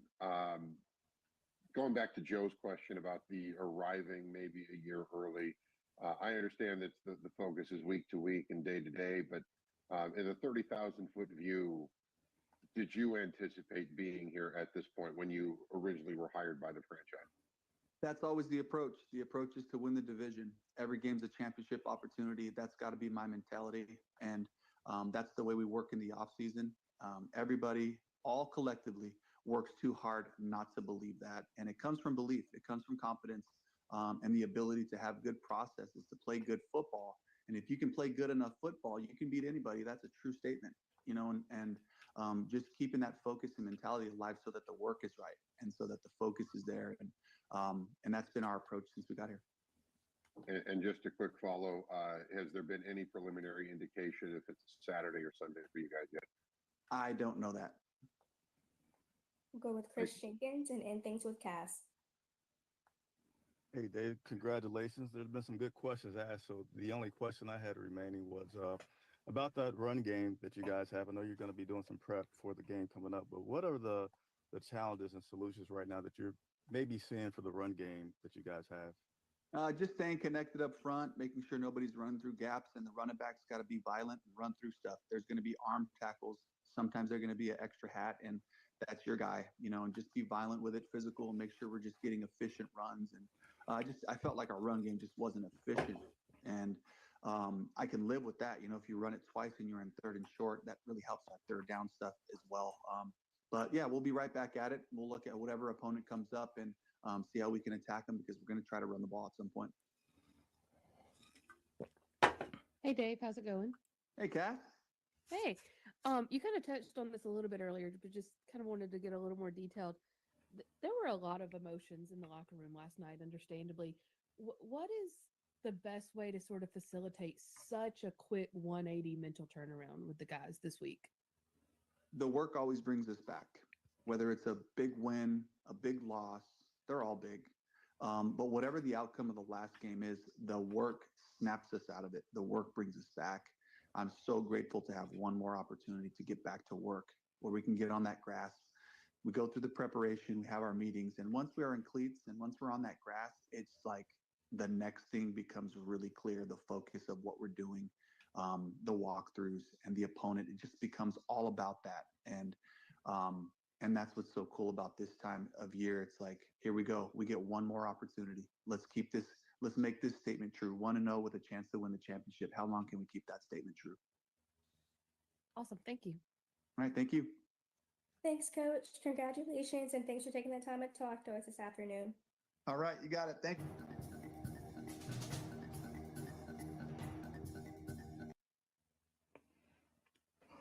Right. Yeah. So I got to feel about that. I mean, like I said, he said they ain't going to celebrate. I'll bring y'all right back up in here and hit these weights. Yep. Smart. I think for Dave Canales, he's taking this way, and that's why I got to applaud him for. He's taking this way more seriously than I have to give him credit for. He he has to now. He doesn't have a choice now. No, I understand that, but we were expecting him to come in there, all happy, smile on his face and everything, blah blah blah. But now he understands the weight and the ramifications of what this truly means, and now that he's in this situation again, but this time as a first-time head coach, he understands like what he needs to do, what he has to do. So now he's focused on trying to get his team ready, and trying to get everybody prepared. Like, hey, look, like we're playing in front of our fans again, but this time we're playing in front of them with a chance to actually, make it. So take one game at a time, because everybody knows playoff teams play differently than regular season teams play, because they know once you lose, it's over. That's it. It's a wrap. Mhm. You can do nothing. That's more. true. So I was gonna say, is that Lily? Is that Leisha down there? Yeah.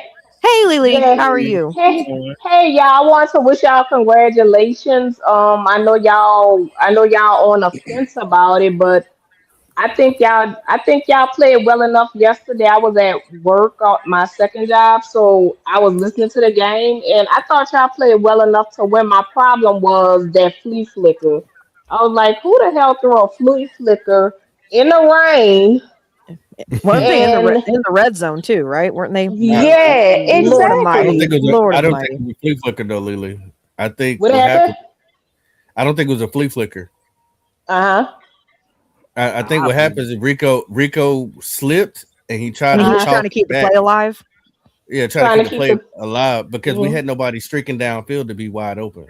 There was Right. nobody downfield, so it was one of those Rico tried to do something cute, and because Bryce didn't even look like he was ready for it. You know, Bryce was Right. like what? So yeah, yeah, I don't think it was a I flea thought flicker. y'all played a decent game from what I heard. I was frustrated because I was like, I wanted y'all to win it outright because I hate Tampa Bay one. And it's for my own selfish reason. As a Saints fan, we won a division 4 years in a row. If we would have won the game today, and I'll tell y'all because I'm on Facebook with the NFC South fans, it was in the Saints live. A lot of people were torn because it was like, I don't want to watch this game and we win, but we help in the Bucks. It was such people were so Saints fans were so mad, because it was like we don't want them to win, but at the same token, if we win, we help in the Bucks. If we lose, you guys win. So a lot of people in the NFC South chat and people that was Saints fans, they was like, "Well, I'd rather see Carolina win." If uh, if The Baker Bucks. Mayfield and stuff. And I wanted to earlier. I heard what Red Swarm, and I know he's a Falcon fan. Now they need to relax because they lost to the Saints with no number one wide receiver, no number two, a Talk three. about it. Kamara didn't play. Our Kendrick Miller didn't play. We were down. We were playing with practice squad players, and our defense played well enough to beat Atlanta. The problem that would change caused the game was the interception, but the Saints will be back next year. We get some more pieces. We get a dog wide receiver. That's the problem. I love Olave, but Olave is Need help. I call him a finesse wide receiver. You need that wide receiver that's gonna fight off the ball. That's gonna fight the cornerback for the ball, and Olave is not that, and that's what we need. I miss Michael Thomas. I wish they would fix No, whatever and let no, Slam no. Boy come back. I miss Slam Boy was a dog. Y'all can say what y'all want. Slant Boy was a dog. Lily, I'm glad Michael Thomas is gone because that boy would torture me every single time. I can't stand him. But you know what else I couldn't stand more than him? Hmm. Who? Marquise Houston. Marquise Colston. I Oh, couldn't stand Marcus him. Colston. Yeah, Colston. I Colston couldn't used to stand go that across motherfucker. the middle. Because what you need for a wide receivers, you need two that's gonna stretch the field and two that's gonna go across the middle. And that's what the year when we controversial now when we won the Super Bowl. We had two deep threats and two cross the middle people. And that's what you need in your receiving core. I think y'all definitely got a good receiving core. Yeah, With we do. T Mac, but I think Bryce's favorite is Coker to me from what I observed and stuff. I think he In loved the red Coker. Now zone. the other question I'd ask, one, words of encouragement. Even though y'all 8 and 9, y'all still can win that playoff game depending on who y'all have. If it's It's the Frisco 49ers, or right? It's the well, right now, 49ers. the Rams are beating the Arizona. Cardinals. Yeah, Mm. it's 13-6 second quarter because I'm watching Eagles and Commanders right now. But so and I'll say this: we on the wrong side of history because Seattle Beastquake. There was a 7-9 team, so it is possible for y'all to win. But the thing is, to me, running Rico gotta play, Chuba gotta play. The run game gotta be established. Have to. You ain't Have to be wrong. I agree. established. You are not wrong. Defense win championships and running games help win championships as well. Because the best defense sometimes is keeping the ball out the other team hand. Yep. You are not But that's wrong. all I wanted to say. I just wanted to stop in and wish y'all congratulations. And oh, one more question. If Bryce, let's say y'all go into the second round, is Bryce worth extending as a No, quarterback? Because I know a lot of No, no, people still not sold no, on him. no, no, no, no, no, no, no, no. No. We no, can make it to the NFC no, Championship. We can make it to the NFC Championship game. I'm still not extending him. Really? No, no. I would not. I wouldn't And then because I heard y'all about Chambers. People gotta stop with that because he's 6 foot. Drew Brees, Russell Wilson in his prime are under 6 feet and were champions. So Chambers, I mean, with Trinidad Chambers, he looked good in a playoff, and I'm looking forward to watching him. But height does mean something, but if you don't have the height, there's a way to manipulate where you can get off the ball fast and stuff like that. You just have to figure it out. You have to have a good OC to help figure that part out. But and I I'm believe rooting for y'all. I mean, I'm rooting for y'all to beat. I don't like, other than Seattle, I don't like the 49ers nor the Rams. So I hope whichever one y'all have, I hope y'all beat them. I really hope y'all beat them down into submission, but That'd be the sweet also watch 16. we do I too. also watch the referees because when it comes to the Rams and the refs, they aren't to be trusted. And I mean, I know it was talked about today that it was mentioned. I know Twine is under the weather. Prayers up to him and his wife, my sister. But I do hope I think y'all can win. I think y'all can get any given Sunday, and y'all playing on y'all field, so y'all got a shot. So Well, we appreciate the We words of thank you, encouragement, Lele. not next year when it's everybody 0-0. I'm gonna be back. Who that? I'm still who that. Twan I said, wouldn't say Alicia none of cheered. Alicia cheered against us in the playoffs. I wanted to kick her ass out the house. Oh, that story. Oh, the Super Bowl. I ain't gonna lie. I had And the lived with. Super I Bowl. was So Super Bowl with the year y'all went to the Super Bowl, he was so mad with me, and I was temporarily staying with him because I had moved up here that year, and he was so mad because I was pulling for Denver. And he was like, "Look at this shit! I kind of was hoping y'all. I wasn't, I wasn't." He was so heated because we was I was rooting against him. You go sit here in my apartment. I'm like, but I helped fix the Super Bowl spread, so I contribute. I just wasn't a fan. But more little. I'd have done the same thing. I'd have kicked everybody out the house too.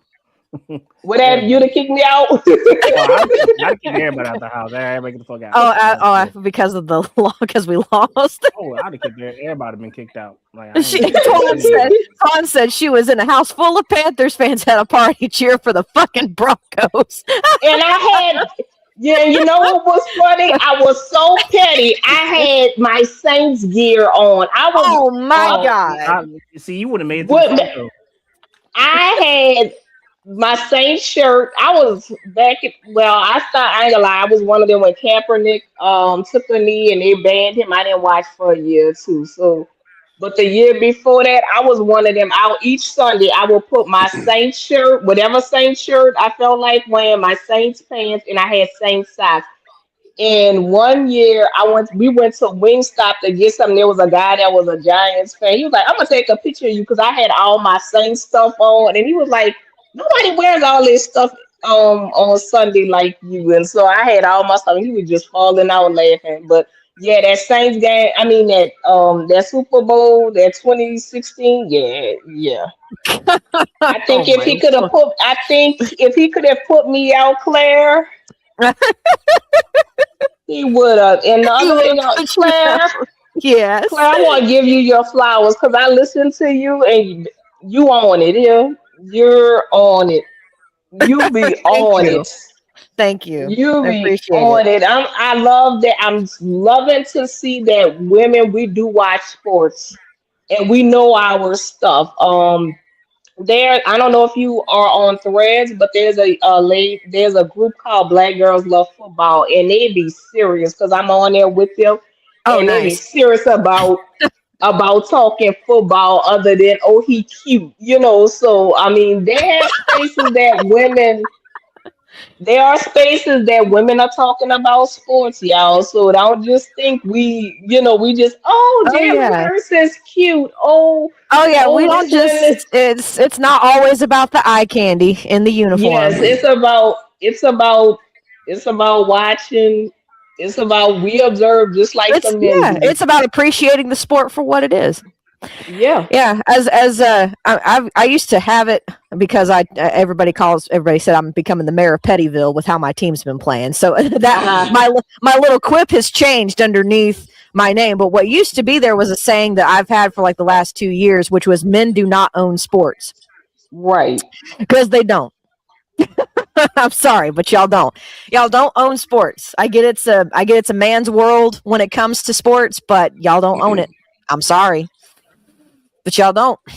Um, and it's nice to be able to. I've got a very small group of women who actually watch that, well, like female friends that actually watch football and enjoy it, and they're not just like, oh, he's cute, like what you're talking about.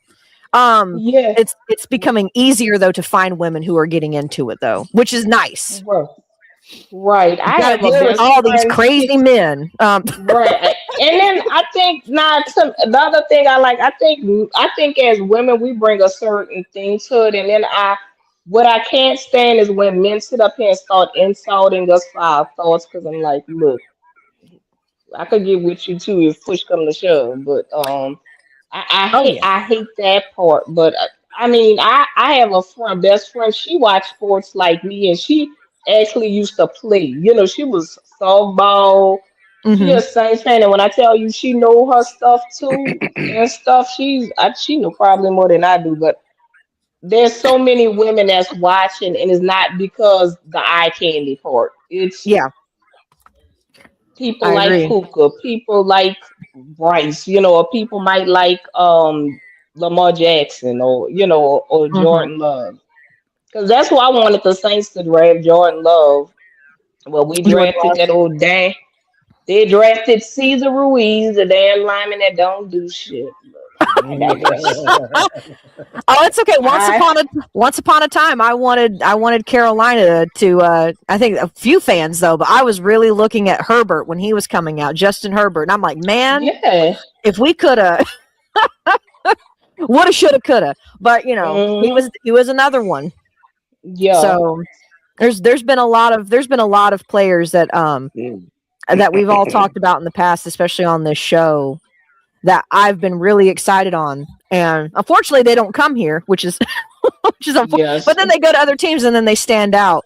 So it's somebody. Oh, it's More money, money. more money, more money. All right. Well, folks, I'm a jump out, but I'm gonna be listening to y'all. I just wanted to pass and wish y'all good luck, and I'll depending on the schedule, I will be watching and rooting for y'all against the NFC West and stuff. But talk to y'all later, and I'll be listening. Catch y'all Okay. Bye, later. Lily. Bye, Appreciate y'all. you, Lee. we got King Jermaine Chief Trevor with a $2 super chat. Hey, Alicia, don't give AC any credit. She be paying. She be paying. Man, I hear. Okay, brother, I hear you. Okay, bro. Rude. And a supernova. Did he really? She the queen of Pantherette thugs now? Okay. Yep. Okay, supernova. Queen of Pantherette Thug. Anytime I go off in the Discord, he always chimes in. He's always just like, yeah. He always calls me what's he call me? Thug life every time Yep. I go Thug off in life. the Discord. He's like, okay, thug life. I'm like, oh, all right, supernova. But man, No, Lily is a beast. I appreciate that, man. Lily, please come back as often. I have to deal with a bunch of men whenever I'm up here. Which I'm not mad at that. But honestly, it's because of this being a man's sport and a man's world. Sports being that way is honestly why I made it a point to try to be better and do as much research as possible. So without that being a component to it, I would not be on a podcast today. So I can't sit here and make it seem like that having, being surrounded by knowledgeable men who watch this sport is a bad thing, because it's not. Y'all have made me better. Y'all have made me better. So anyway, all of y'all have. Mm-hmm. So, well, Lord, don't be so dismissive, Edge. My God, I was trying to pay y'all a compliment. Damn. I was going to say, well, you're welcome and everything. And then so what I was also going to say is, so now that the playoffs ain't fully set yet. It's still not. I thought we all knew what was happening. Like it is, but it's not, because of, well, like I said, when the Rams do beat the Cardinals, which it look likely they is. Okay. We'll be facing them. Possibility. So we're facing the Rams now instead? Well, no, it's still up in the air. It's still between the 49ers and the Rams right now. Well, what in the hell? So what are we waiting on? Okay, so do the 49ers have to beat somebody? 49ers lost yesterday to the Sea Chickens, so we just waiting to see what the Rams Sea do. Chickens. So if the Rams win, then what? We face the Rams, or yeah. Okay. And the only way we don't face the Rams is if the Arizona wins. Or right now, that ain't gonna happen because JP, God Almighty. Yeah, facing the Rams, I'm not even gonna lie. I know we beat them once. I'm gonna be honest. I don't want to really face them a second time. I don't. Money again. Got JP again with the $5 chat again. He says, "I'm here to keep you grounded, AC, aka superstar. You're not big enough to hold up." You're so rude, JP. God, Lord. Let me just puff my head full of air real quick. Jeez. But thank you, JP, for that. For keeping me grounded, I guess. Lord. But y'all, so if we do face the Rams, let's talk about this briefly. If we face the Rams, what do you feel is what position? Let's talk about this. What position on either side of the ball is going to have to step it up, like without question? What position is going to have to step up on the offense and the defense for us to try to actually make it deeper into the playoffs? Is that a trick question? Offensive side of the ball. No, it's not the entire offense. Offensive side of the ball. Offensive side of the ball. Period. It's not a trick question. No, I just want to hear what people's thoughts are, because every team plays different. We need better production out the run game, of course. I mean, I don't know if Rico's still going through the wear and tear, or if opposing defense is just completely game planning. But that goes into coaching, where you got to get him in situations where he can run the ball a lot better between the tackles and the offensive linemen. They got to be able to pick up blocks and hold them enough, not technically hold them, but hold the block enough for Rico to do what he got to do. Of course, include Chuba Hubbard, and they just to spare him and get both of these guys going, because we're going to need this running game. And just like how, excuse me, Lily said, that can help dominate the game and keep our opposing. Lord, that scared the shit out of me. Well, I mean, just very disrespectful, but yeah, and that can help, keep the ball in our hand.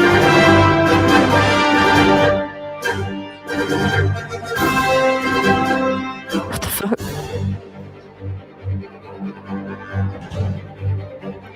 It's interesting that they're showcasing Rico. Well, just interrupt me in my little sequence of events.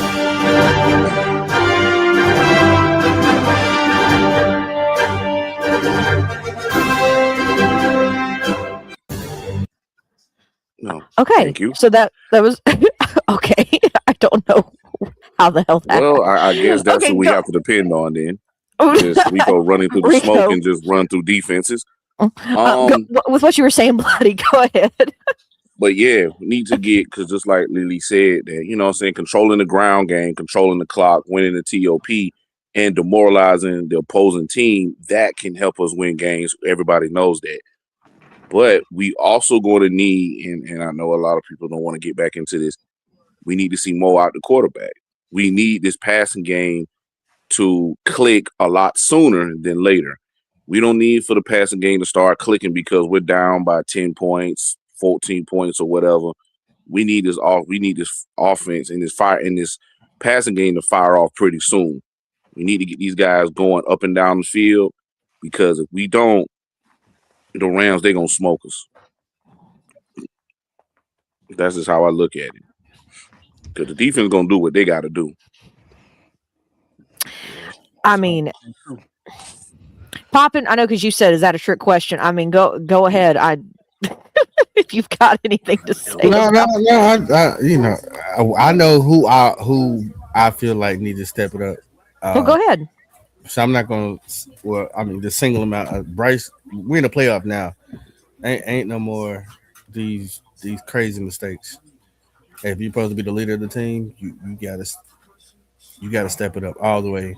The O line, I know they're patchwork, but I mean y'all need to be closer than super glue. Figure it out, because the run game can't get going if y'all don't, you know what I'm saying, open up holes.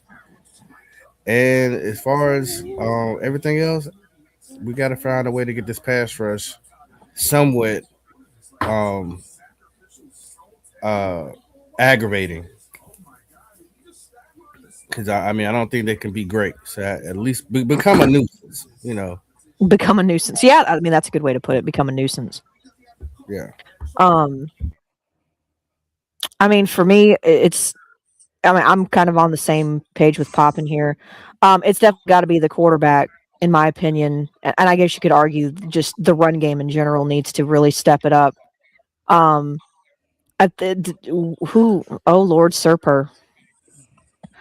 Go ahead we'll go ahead and play this. Lord. Serper got his hat on. Maybe we need Sir Pearl on the field playing. For real, I'm not gonna lie. I would love. He has more enthusialism.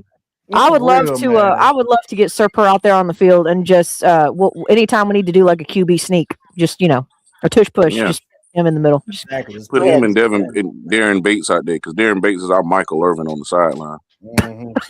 Real. And drop my damn Lord. Did you just drop your mic? The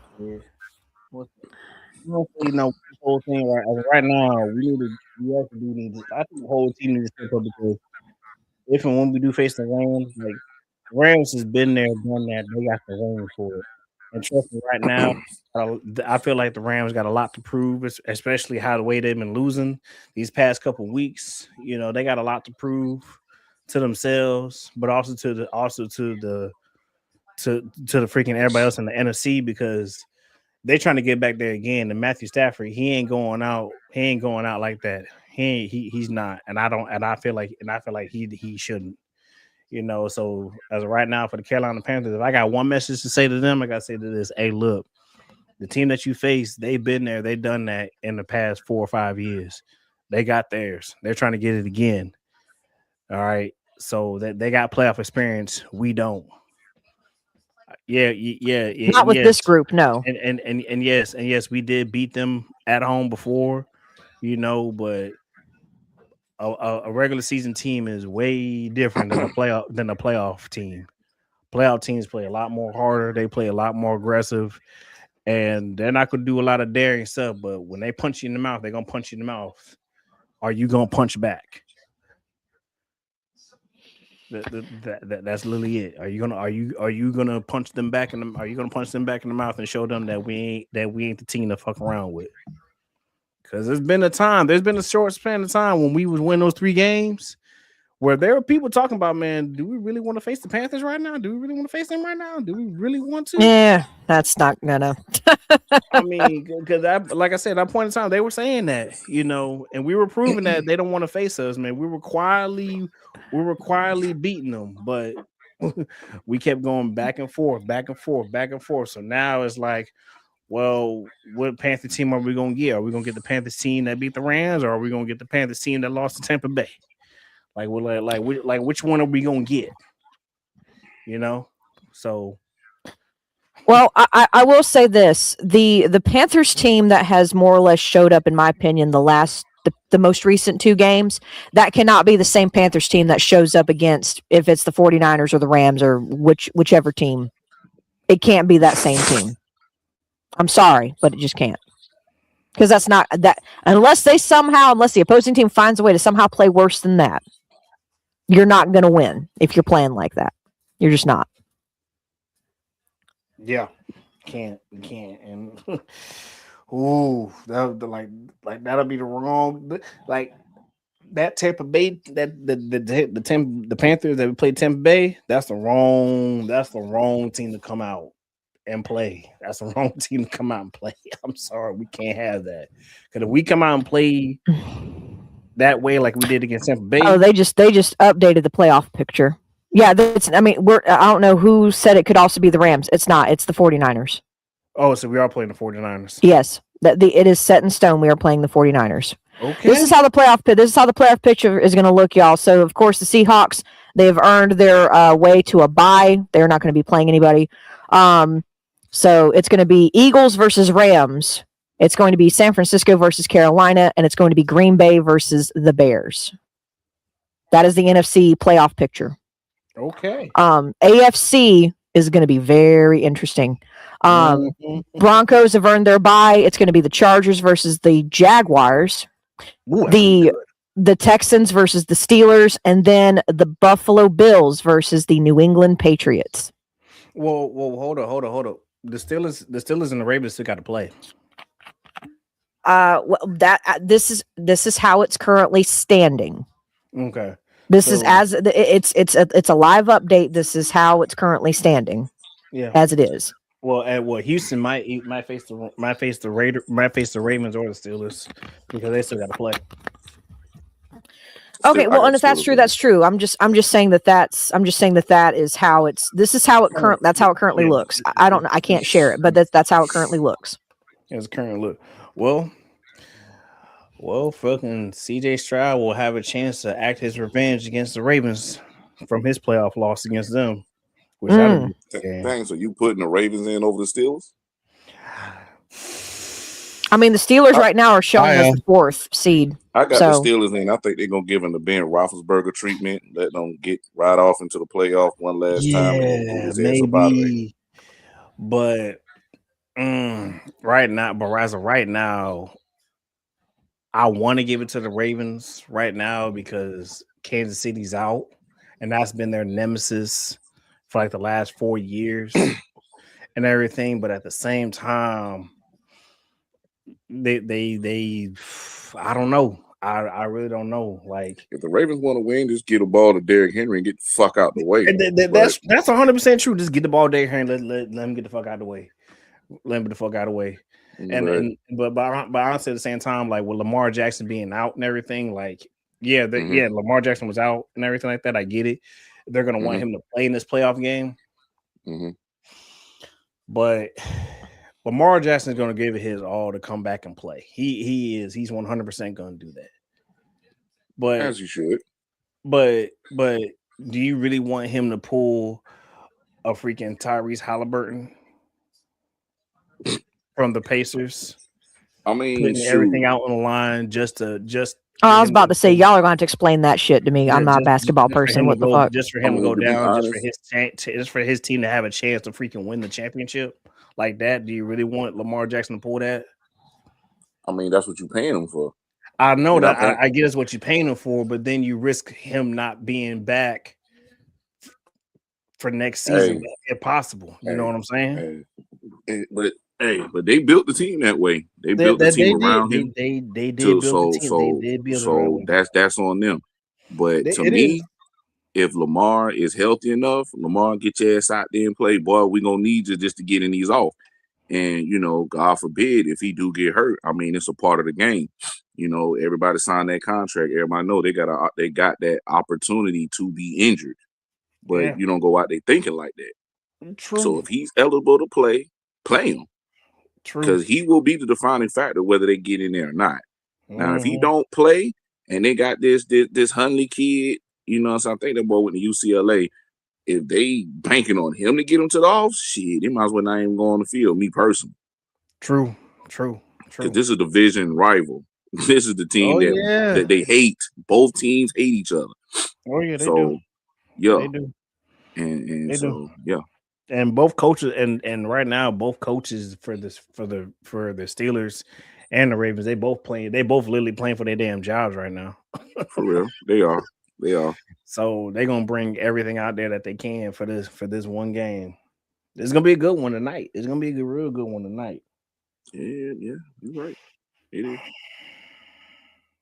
But I can't pick who I want to go in. Like, I want the Ravens to do it, but at the same time, I love Mike Tomlin. I do, and I want to see Mike Tomlin succeed. I actually want him to see him win a playoff game to prove to everybody wrong that yes, he can do it. But I don't know. I got Steelers winning, and then if they play Houston, I got Houston winning. Same. I got Houston winning too. Whoever wins it, I got Houston beating them because they're more dangerous and they're more hungry. Jags beating up the Chargers. Those teams, man. The Panthers in. That's all that matters, man. We in, man. I don't care what Mike Tomlin go bald headed. No. I don't care if he loses his job. I don't care about none of that. But here's the thing, though, man. Do you think we can actually beat the 49ers here at home? Yes.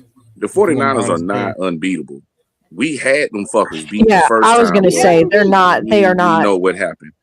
Yeah, to me, I was this is a gonna say, better what's matchup than playing the Rams. I'm being honest. How many interceptions did he throw during that game? Like three. Three interceptions. I will say that is the most frustrating thing about that game. Just to go back to it, was 3 interceptions and we still couldn't. Mm-hmm. Oh God, what? we can beat the 49ers. This is and my little brother already sent me. I was gonna say, Edge, you know who that is? Oh yeah, Uncle Nathaniel. I might say so. Where Granddaddy is? I was gonna say, where That's what I thought we were gonna be doing this, boy. Oh my God! I guess he got from taking that shirt off. He needs to stop looking in them damn blinds. Close your eyes, Claire. Close my eyes. You fool, man! Crazy.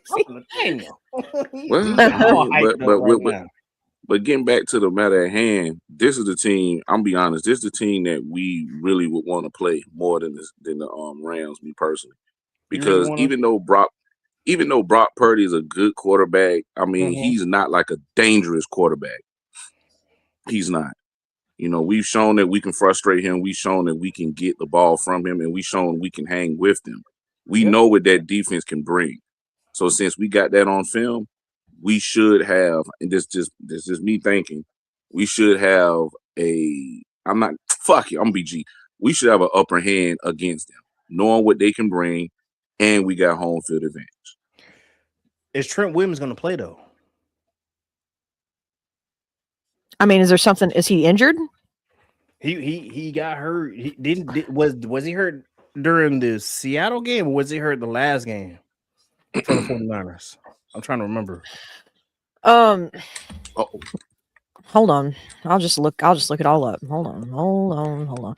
I mean, but here's the thing though. Even without, I mean, do y'all really think that Trent Williams is going to be the deciding factor for if we win or lose? No. No, he's not. But he does. That is the one spot where Brock Purdy. That's the one spot Brock Purdy don't have to worry about, because if Trent Williams is right there, he got that protection. That's one side he don't have to worry about. Well, we ain't got a pass rush anyway, so we just got to blitz his ass up the middle. True. That's true. It just said that he was questionable for today's game. I don't know if he played. I don't see any. I don't know. It just said he was questionable for today's game. Well, he'll play next week.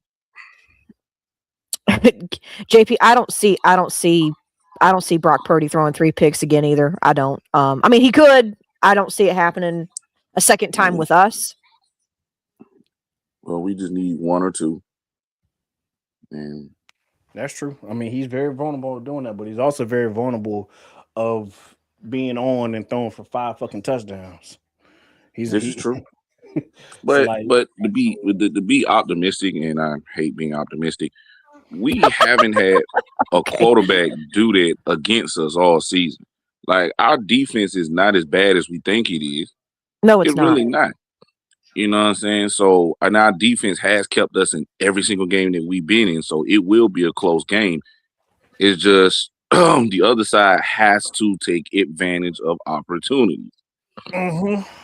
That's always the question mark. Will they be able to take care of opportunities or even move the ball on their side of the field to let Fitzgerald at least put points on the board? Because if you ain't doing nothing with turnovers, I don't give a damn what the defense do. It's just a stat. It don't mean nothing. So we got to make them pay.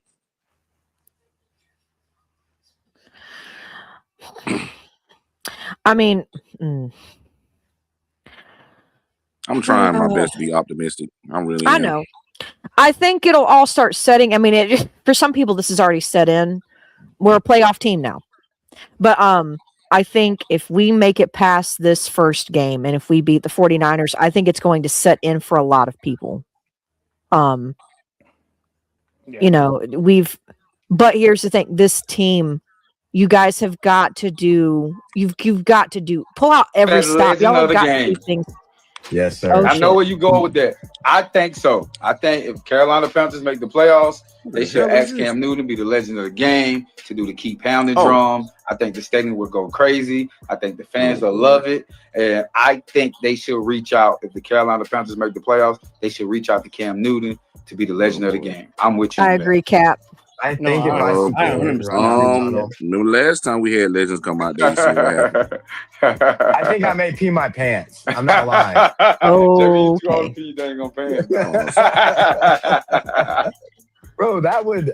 Can you imagine what that would do for the energy in that stadium? The stadium would go crazy, man. Imagine the end of the third quarter comes. You know, it's a close game. It's a 1-possession game. We may be down by 3. We may be down by 7. Whatever. Cam Newton comes out, bro. The entire fourth quarter, everybody in the stands will be on their feet. Yes, for sure. I'm with you. I think they should. I definitely think they should reach out and see could he be the legend of the game, for sure. They should bring Cam. Okay, I just have to say this, and no disrespect to the fan base or to him, we gotta let go of this Cam Newton shit. We got to. A lot of the fan base is still holding on to him coming out there and what he's done for the organization. He's done tremendous thing for our organization and for the team. But for us to move on, I'm not saying that Cam don't need to come back. He need to be a part of the organization, yes. But the whole thing of the energy of Cam, that's just people lusting for what we used to have. And then you're gonna look at Cam doing all that, being dramatic. Our quarterback can't match that. That's not going to help Bryce. That's actually going to make Bryce look even smaller to me. No, I don't think. Dwan, shut your ass up, buddy. We're never letting him go. See. But here's my thing, guys. I partially agree with you, Bloody. But here's my thing: they're not asking him to come back to play. They're asking him to come back to be a legend of the game, because, like it or not, he is a legend to this team. He is. And I think also, and this is just putting it out there, if the organization would like to bridge this gap or this rift that has been put between Cam Newton and the organization, I think that would be a good step in the right direction to try and make him part of the overall culture of what this team is. Not the current team, but the actual franchise itself and what it's always meant. because Cam Newton was a massive part of that for the better part of almost 10 years. So, and he still is in a way, even though he's not there. The ghost of Cam Newton. Well, you can call it the ghost, but either way, there are a lot of Panther greats that we all still hold on to. You got Peppers, Luke Kuechly. I hope to God he goes in the Hall of Fame. You got Smitty, which that's a whole other conversation, but he's I'm a there. D'Angelo Williams guy. I do like D'Angelo D'Angelo Williams. Some still love Jay Stu. I love D'Angelo Williams. I mean, you could. There's a Josh lot. Norman, John Beeson, Thomas Davis, Ryan Khalil. I mean, you keep going. So I mean, Mike and there, Minter. yep, there are guys. There are guys who have been honored. Do we count Greg Hardy? Greg Hardy. Because outside of the situation, but I know, yeah, right. He was close to being. I'm just saying close to what Pep was for us. Thomas Davis as well. Add Thomas TD. So I mean, there are a lot of guys that we all hold on to, and it's because they meant something to this organization. Cam Newton, by and large, means a lot to this organization, to the fans. And I think if the Panthers were to actually start to try to rebuild or bridge that gap again, this would be the opportunity I would take if I was David Tepper or anybody who had any say about trying to get Cam Newton to come out there and be the legend of the game and beat the keep pounding drum. That would be a fantastic way to do that. Great point, Ms. Blair. Great point. Yeah, and plus, I want to top it off with all that. It will ease the tension of the animosity between him and David Tepper. That's what I was saying. You know, but I would hope it was David Tepper. Even though I don't believe that the animosity is there, but for the simple fact, I mean, it's there, but for the simple fact that ever since Tepper was here and he took out a lot of stuff, and one of the things that was taken out was a lot of Cam Newton's like pictures and stuff like that. And then when Cam Newton did bring up the fact that when he brought his son there, his son was like, "Hey, where's all your stuff at?" And it hit home for him, which that also hit home for me. Is like, dang, you're basically trying to erase the one guy that brought everything that was Carolina everything. You were trying to erase him because you got this one kid here because you don't want the quarterback that we have now to feel, oh, he needs to step up in his shoes. It's like, oh, he wasn't trying to step up in his shoes. He was just trying to be his own guy. And that's what Cam wanted Bryce to be his own guy, but make his own path to being great. Cam already had his time. He did what he had to do. Now it's time for Bryce Young to do that. Time for him to do that same thing.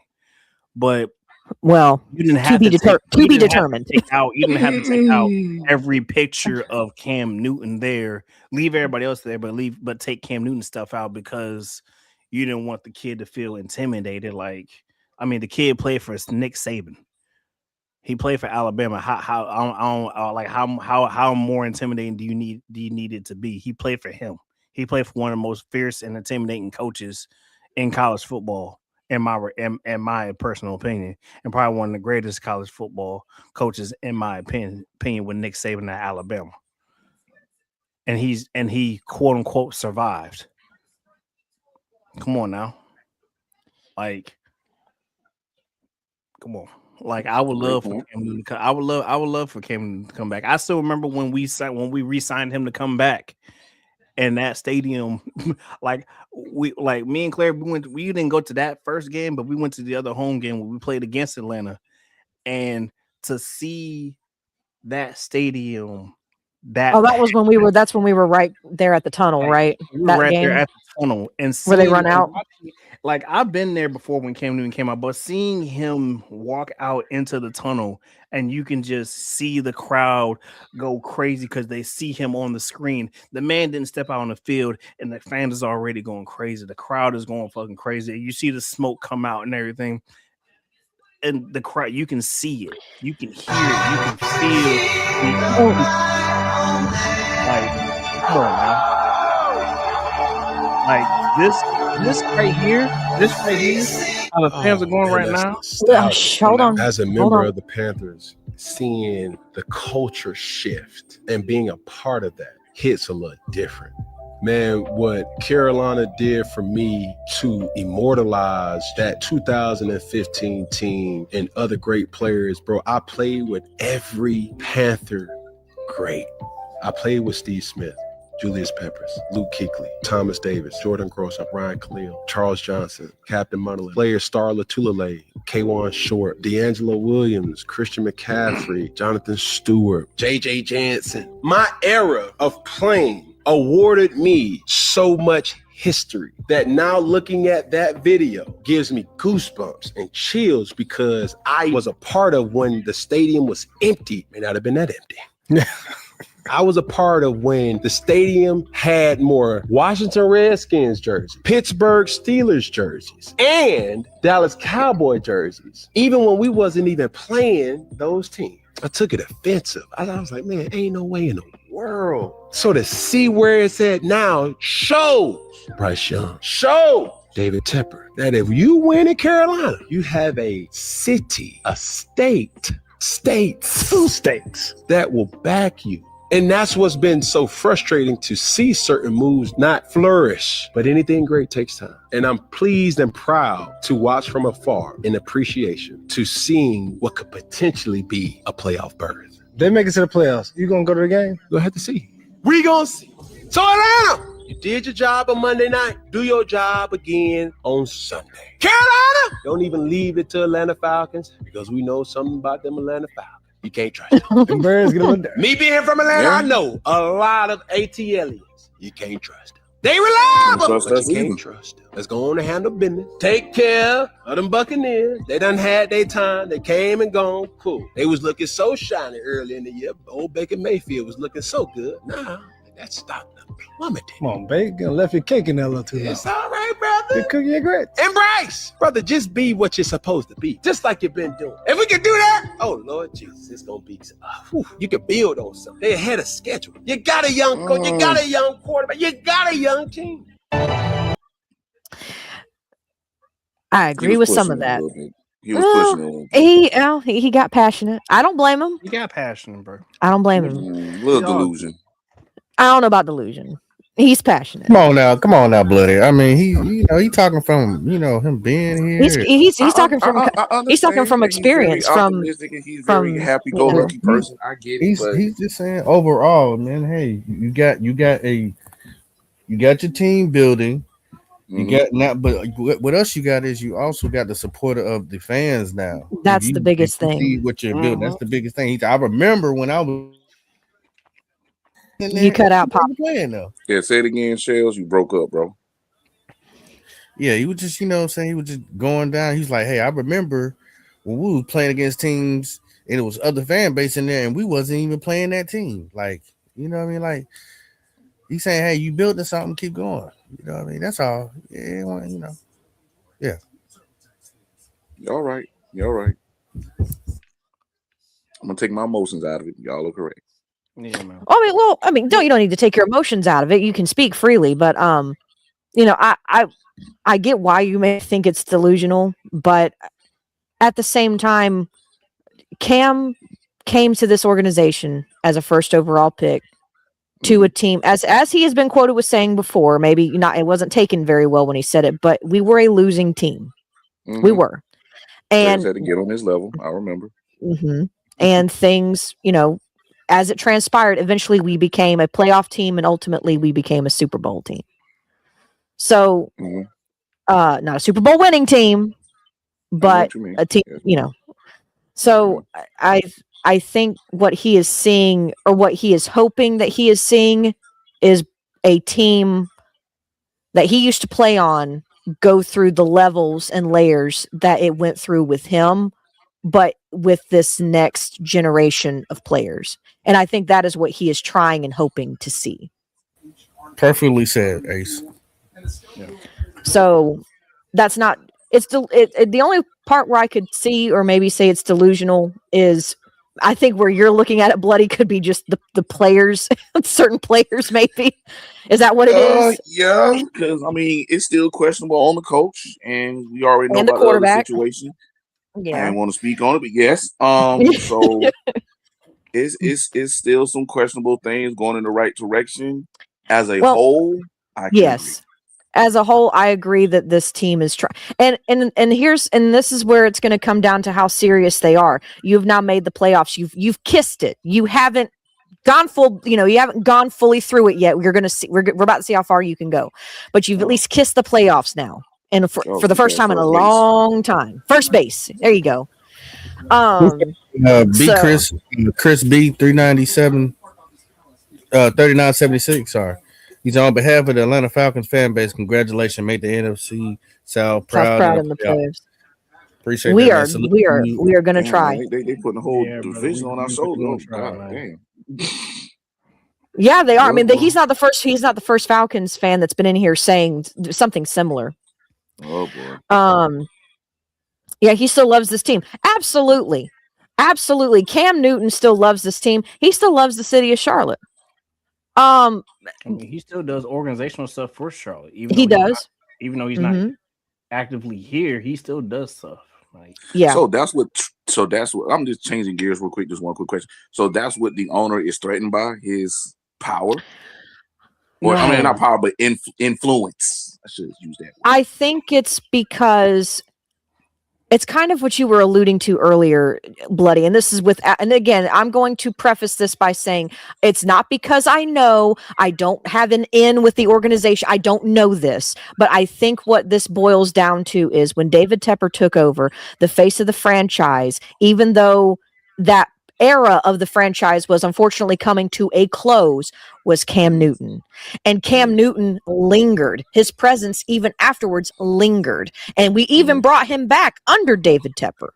And it still lingered. I think it's the fact that he felt that this team was not willing to just let him be something remembered and not forgotten, and also let this team propel forward. It's kind of like what you were saying earlier, the ghost of Cam Newton. I think what David Tepper might have been intimidated by was the fact that there is that lingering ghost there, because Cam Newton is still, in my opinion, he is a presence. He is an experience. He is a lot of those things, especially with when he was on the field, he was those things. All of those things. Experience. There you go.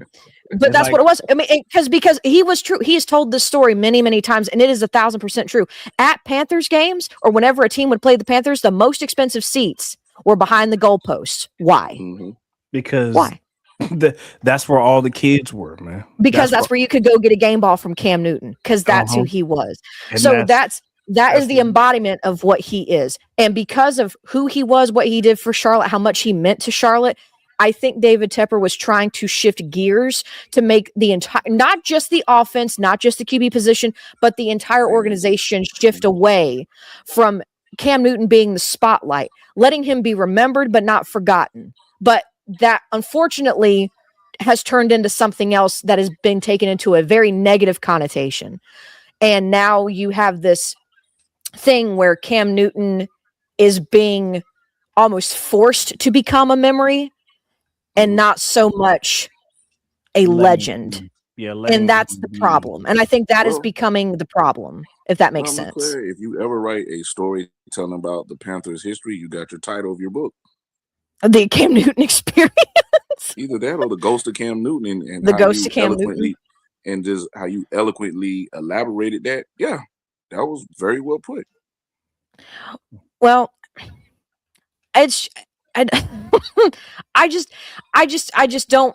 I think it's also just frustrating because I don't know how anyone could want someone who has been a prominent figure for your young franchise. This franchise is still very young compared to others.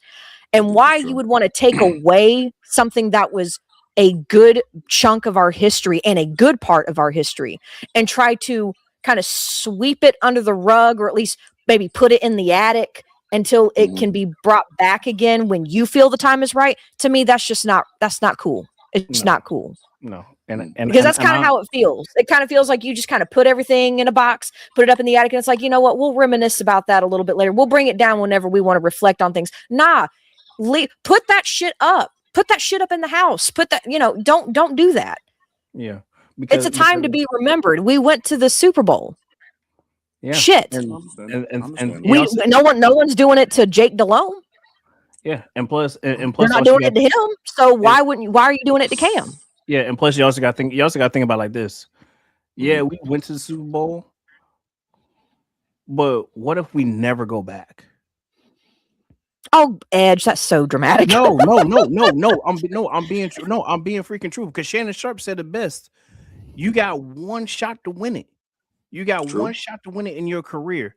What if you go that one time and then for the rest of your career you never go back? Yeah, the rest of your career. I thought you were saying the franchise would never go back. I'm like, statistically speaking, no franchise always go back. But what I'm saying is this: like, what if that one time you go, you fall short, and then for the rest of your career, you know what that tastes like, but you never get that taste again. You never get the opportunity again, and then all of a sudden you get traded, and then you're almost there again, and you never get to go back. And for that one time, you wish that you could have done something to get that taste, to get that feeling once again, because now you know how it felt to have the confetti fall, but it wasn't you. You see the other team on that stage, and it's not you. You see those guys hoist that trophy up, and it's not you. And now you get to sit there. You can tell yourself, I will be back here again, but you never get the opportunity to go back there again. And now you're stuck living with that for the rest of your career until you retire. And even if you get to the Hall of Fame, you get to now be surrounded by guys in gold jackets just like you, but they got they got something that you don't have. You know, you can't sit in that specialized that little circle of guys who got rings. And you're sitting there, yeah, you got the gold jacket on, yeah, you got all that. I'm cool with it. Oh yeah, I got that, you know. But then you got that one guy who comes in, you're like, hey man, how you doing? And you see that big ass ring right there, you like, motherfucker. Yeah, we got a gold jacket and all, but now you got that, and you got that ring, and I don't, and it's a bitter pill to swallow. It is a bitter pill to swallow. So you know, and doing that hurts. You know, and that's just like with David Tepper. I mean, you can't erase the ghosts, man. Like, you can try whatever you want. You can't erase that. So instead of it letting it sit and let it be remembered, you try to take it away. Don't try to take it away. Yeah, don't purge it. Yeah, don't purge it. And there's no point. I'm sitting listening. Why it seem like I'm listening to an episode of the movie Any Given Sunday when Robert De Niro was talking to Jamie Foxx about a room full of ghosts. Because it's fucking, bro. What Robert De Niro said to Jamie Foxx in that movie is freaking true. It's true. You got one shot to do it. You literally got one shot, and if you don't make it, you'll probably never go back there again, and it's gonna suck. That's true. It's gonna hurt. It's gonna hurt. Yeah, but only that same effect was on crackheads. You know, they hit it one time and then never hit it again. It was like, man. Oh my God, popping. Yeah, I don't want to go down too deep into, you know what I'm saying. I totally agree with Claire. I think that what David Tepper is not understanding is that we're not the Steelers. So Ben Roethlisberger was there for forever. They've had guys there forever. Judges we held close to our hearts. So you just can't just up and get him out of here immediately and think that the Panther fans ain't gonna be like, hey, we still want to see him, or we still want him around, because he set the bar, he set the standard, he started it. Yeah. He started a brand new culture change in here, which actually is crazy that we don't see anybody giving away footballs in the end zone anymore. That should be something that we do. It should be carried over. But you know, hey, you know, maybe people don't want to feel like they're stealing what Cam did, but I think it's something that he started that should still be done. What's the old saying? What's the old saying? Pop and imitation is the greatest form of flattery. Flattering, yeah. So, I mean, they need to get back to he didn't get fined for doing that. No. I think he got something against him. Because you know you have to switch those balls out. Well, the football. But he kept doing it, and the reason why he said he kept doing it was because he wanted to give that one kid that one shot to like, hey, this is football. Like he did it for the kids. And the reason why he said he did it for them is because he wanted to give some kid a good experience. Like if they're having a bad A good day, experience, or or just be an inspiration, like remembering that be an moment. inspiration, like if the kid's having a bad day and all of a sudden he goes to a Panthers game and then he excited to see the game and everything, but then all of a sudden he gets a football from Cam Newton and it's like his hope for football has came back, and now he's like, what Cam did for me, I want to return it back. Now I want to go ahead and play football again. I want to do this. I want to do that when it comes to football, and it's because of what Cam Newton did for him. You know what I'm saying? Yeah, well, it's part of that old saying. It's called paying it forward. Yeah, pay it. That's what paying it forward. Paying it forward, and that's why, that's why he does it. And I'm pretty sure there's gonna be that one kid that's gonna be in the NFL. He's like, oh, the reason why I play football is because of Cam Newton. Man, I was here. Cam Newton gave me a football when I was 10, 11 years old, and he gave me a football, and he gave me the love back for football. Now this is why I'm doing it, because of him. And if he can get one kid to say that, one kid to do that in the NFL, then Cam Newton done his job. Cam Newton did, he did his job. That's it. That's all it was. Very inspirational words today. Yeah.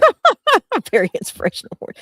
And Air Raid, he said Bryce is too short to reach the kids to give him the ball. I swear to God. Well, I mean, yes, this is. And it won't look as impressive because it's like he's about my height. Dad, he's so small compared to Cam, who's like a mountain. He's like 6'5", 6'6". Damn, this motherfucker is huge. He a quarterback. So yeah. What were you saying, Poppin? You asked. Nothing. I want to say this. I was like, well, with all that comment, we might need to get on out of here, Wuggy. You gonna have us talking there. We trying to stay positive. My fault if I changed gears. My fault. I did not change gears. Well, to me, it wasn't. We weren't coming away from the positive. I mean, we were talking inspirationally as best. About Cam. And that he is still, regardless of how he exited the franchise, he's still a very big part of our history that is positive. So got some money out there. Hit that music, Maestro. Maestro. There it is. Man, so we got Theo on here with the oh Lord. Oh my God. Here we go. Around and saying that Fisher Bryce is 14 and 32 to start while back with Leo, so please. It's Leo. Leo, so please stop. Oh my God. He is. We're gonna stay on right now. Appreciate that donation. No, I'm sorry. The Fisher Bryce, that's funny as shit though. You gotta look at it like this. Oh my God. He called him Fisher Bryce. Shit. That's a new one. Leo over here calling Bryce Young a toddler. God, fuck. He's calling Bryce Young a toddler. He's essentially calling Bryce Young a toddler. Lord shit. Oh my God. That's actually funny. It does fit perfectly. It hurts us fans for Tepper to try and erase Cam. He was our Brady. What a time to be alive. Yeah, that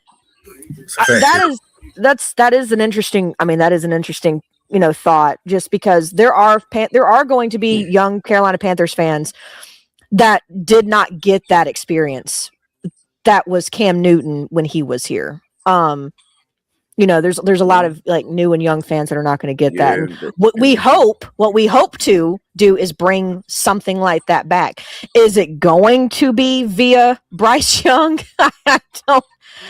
I don't know, y'all. That's where it's going to start going in Fisher Bryce. He called him a toddler. He called him a toddler. Jesus. Play the song "Dominate the." It's not copywritten. I don't whoever. I don't know. I'm just reading off the He said greatest Panthers anthem ever. I don't know what. I'm just reading off what's in the comments. I'm just like ignore me. But yeah, we've been going for I mean now over 2 hours, almost 2.5 hours. Any last words for everybody? Bloody, we'll go with you since you're our last remaining guest on here. That's remaining guest. Well, we had a few others, but go ahead. Well, true. I forgot. Well, first off, 704 fam, I appreciate y'all for allowing me to come up here and say my piece, whether me being optimistic or very grumpy young man, as Red calls me. Grumpy. Shout out to, the chat, because, the chat, y'all help make this show, great as well. Twan, shout out to you too, brother. Get well as well. Evil Twin, I seen you in the chat, and, we in the playoffs. Keep pounding. And that's it. All right. Ed, you want to go ahead and give your shout outs or? Yeah. Hey, look. Hey, for all you guys, hey, make sure you hit that like button. Make sure you hit that subscribe button. All right. That helps us with the algorithm. I know we say it all the time, but it does help us out. It does help push our content out there a lot, So tell a friend, tell a family member, man, just tell us about us, man. And hey, look, if they don't know, if they've been sleeping on the rock, hey, we in the playoffs right now. So we have to do what we got to do to win. We have to. Man, it's gonna be a home playoff. Panthers. Hey, look, we here. We got to show up or show out. And if we don't, a long off season. I want to get back. I want to get back to the Super Bowl just as much as the other fans do, and I'm pretty sure you guys want to too. So let's get it. Let's get it, man. Keep pounding. I'll say, Kitty, good show. Like, share, subscribe. Much love to all the 704 members. Poppin', last words or anything you want to say? Shout out to? Yeah, man. And look, man, celebrate your wins, man. Learn from your failures. We're in the playoffs. Make sure y'all put in a prayer tonight for Twan dealing with severe diarrhea. We love y'all. We out. Keep pounding, bitch. Yeah, let's get out of here, y'all. Keep pounding. Right.